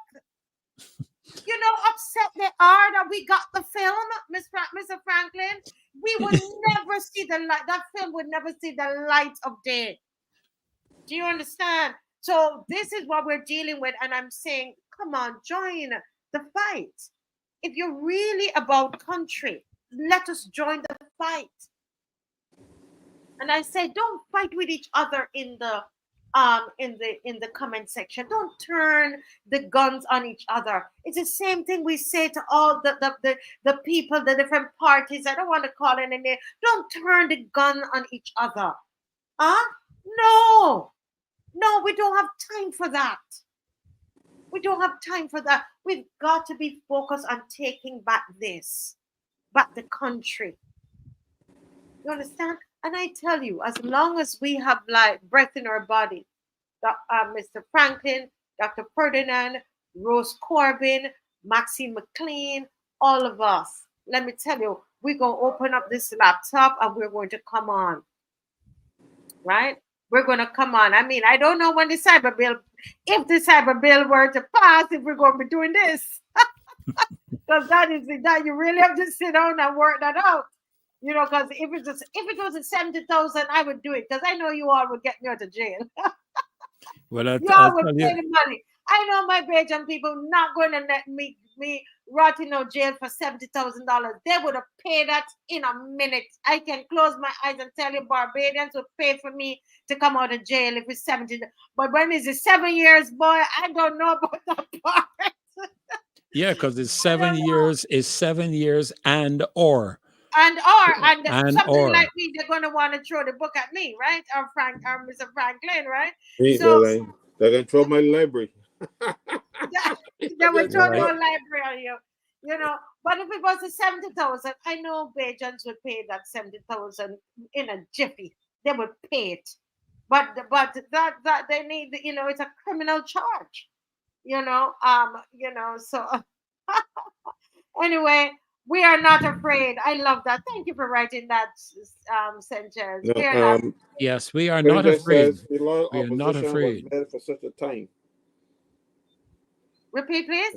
No, someone just said the loyal opposition was made for. I'm trying to find it now because you just said that we were made. The loyal opposition was born and prepared for such a time, such as this. I believe so. I believe so. Hurricane Writer. Right?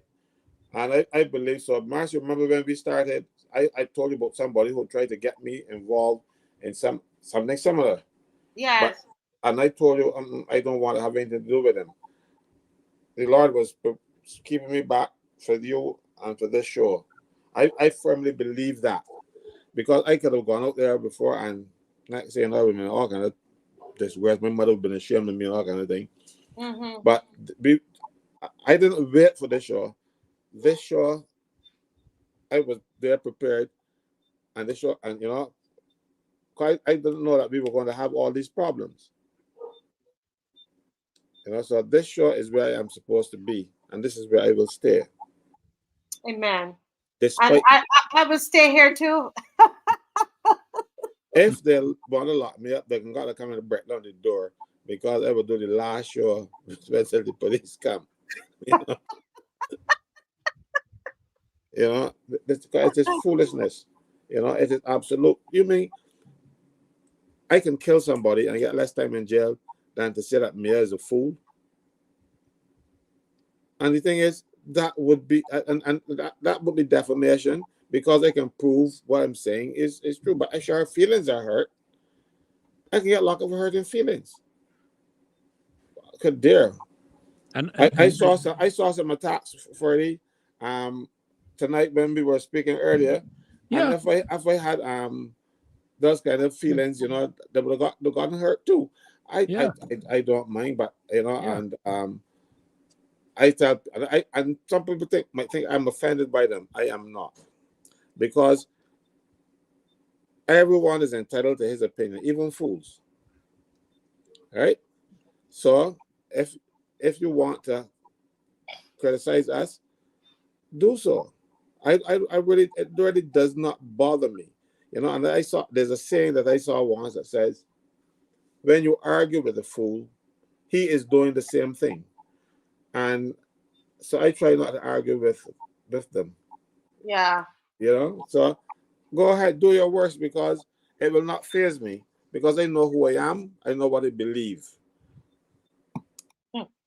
It's so many issues that people are still sending us issues. And trust me, I like me real bad. So he's not going to hurt my feelings, because I like me. I like me first. I like me most of all. You got to love yourself. You see, the problem here in Barbados is that too many people love the Barbados Labour Party above self, and love me above self. And above country. And above country, above everything else, above God. And they encourage it. You know, well, I feel so emotional tonight, to be honest, you know. I know I can sense and I was calm. The first time it happened, I was ballistic. I was very upset. But today I was calm, and I started to look for alternatives, because we're going to fight it. You know, so I just want to thank everybody for joining, and we will overcome. We're not afraid.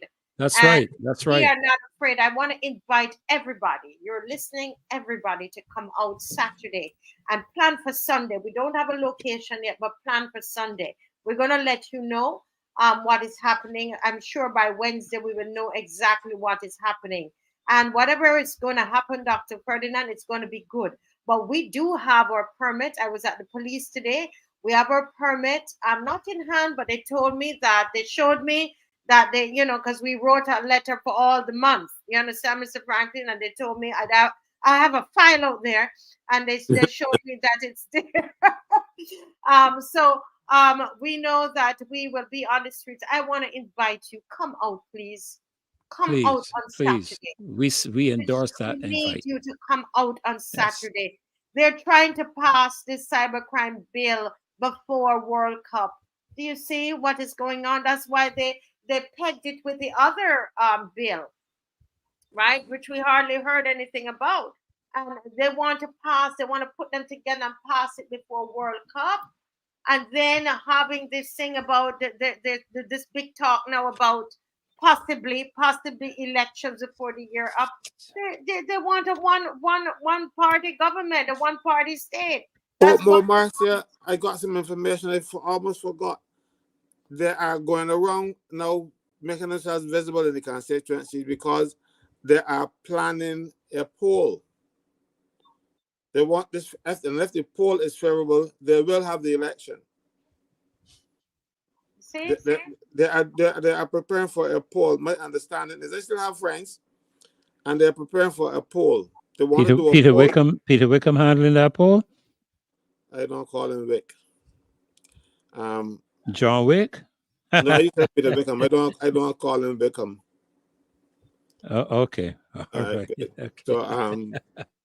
So oh dear Jesus. You see, but they are planning it, because Maxine was quite right last night when she said, you know, there will some will be collateral damage if they lose, but they want to win the government again, preferably all 30 seats.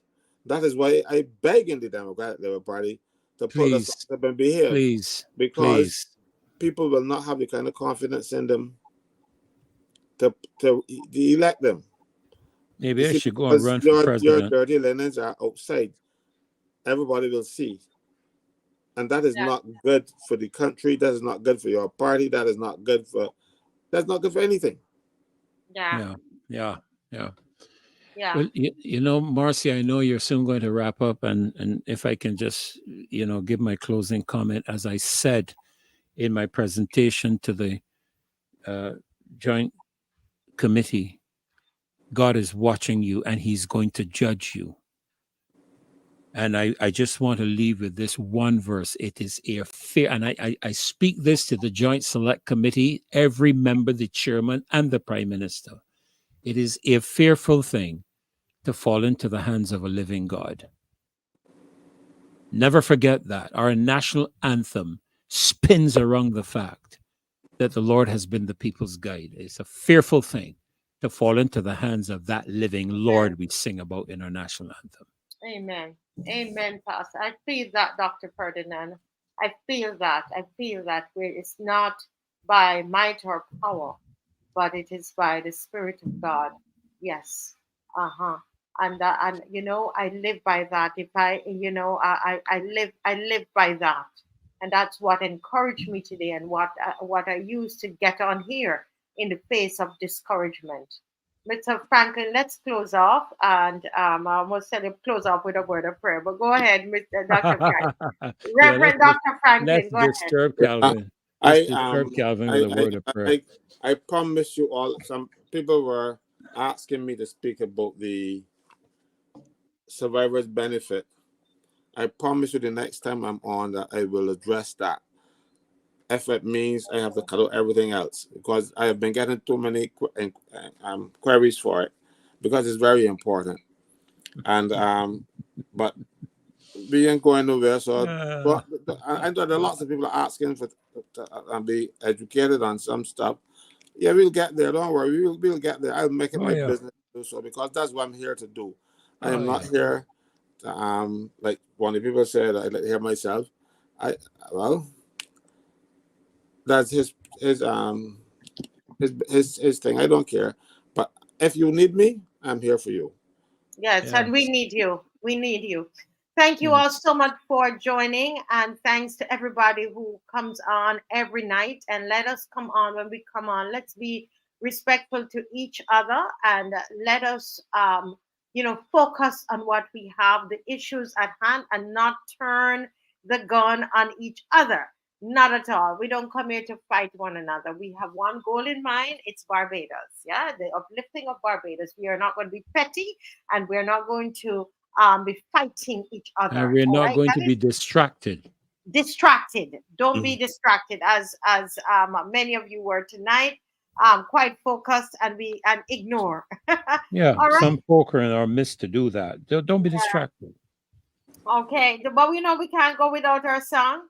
Oh, so, yeah. Mass nor English, pretending to be good. I pretending to be good, just pretending to be good. I pretending to be good, I just pretending to care about people. I just pretending to care about people. I just pretending to care about people. I just pretending to care about people.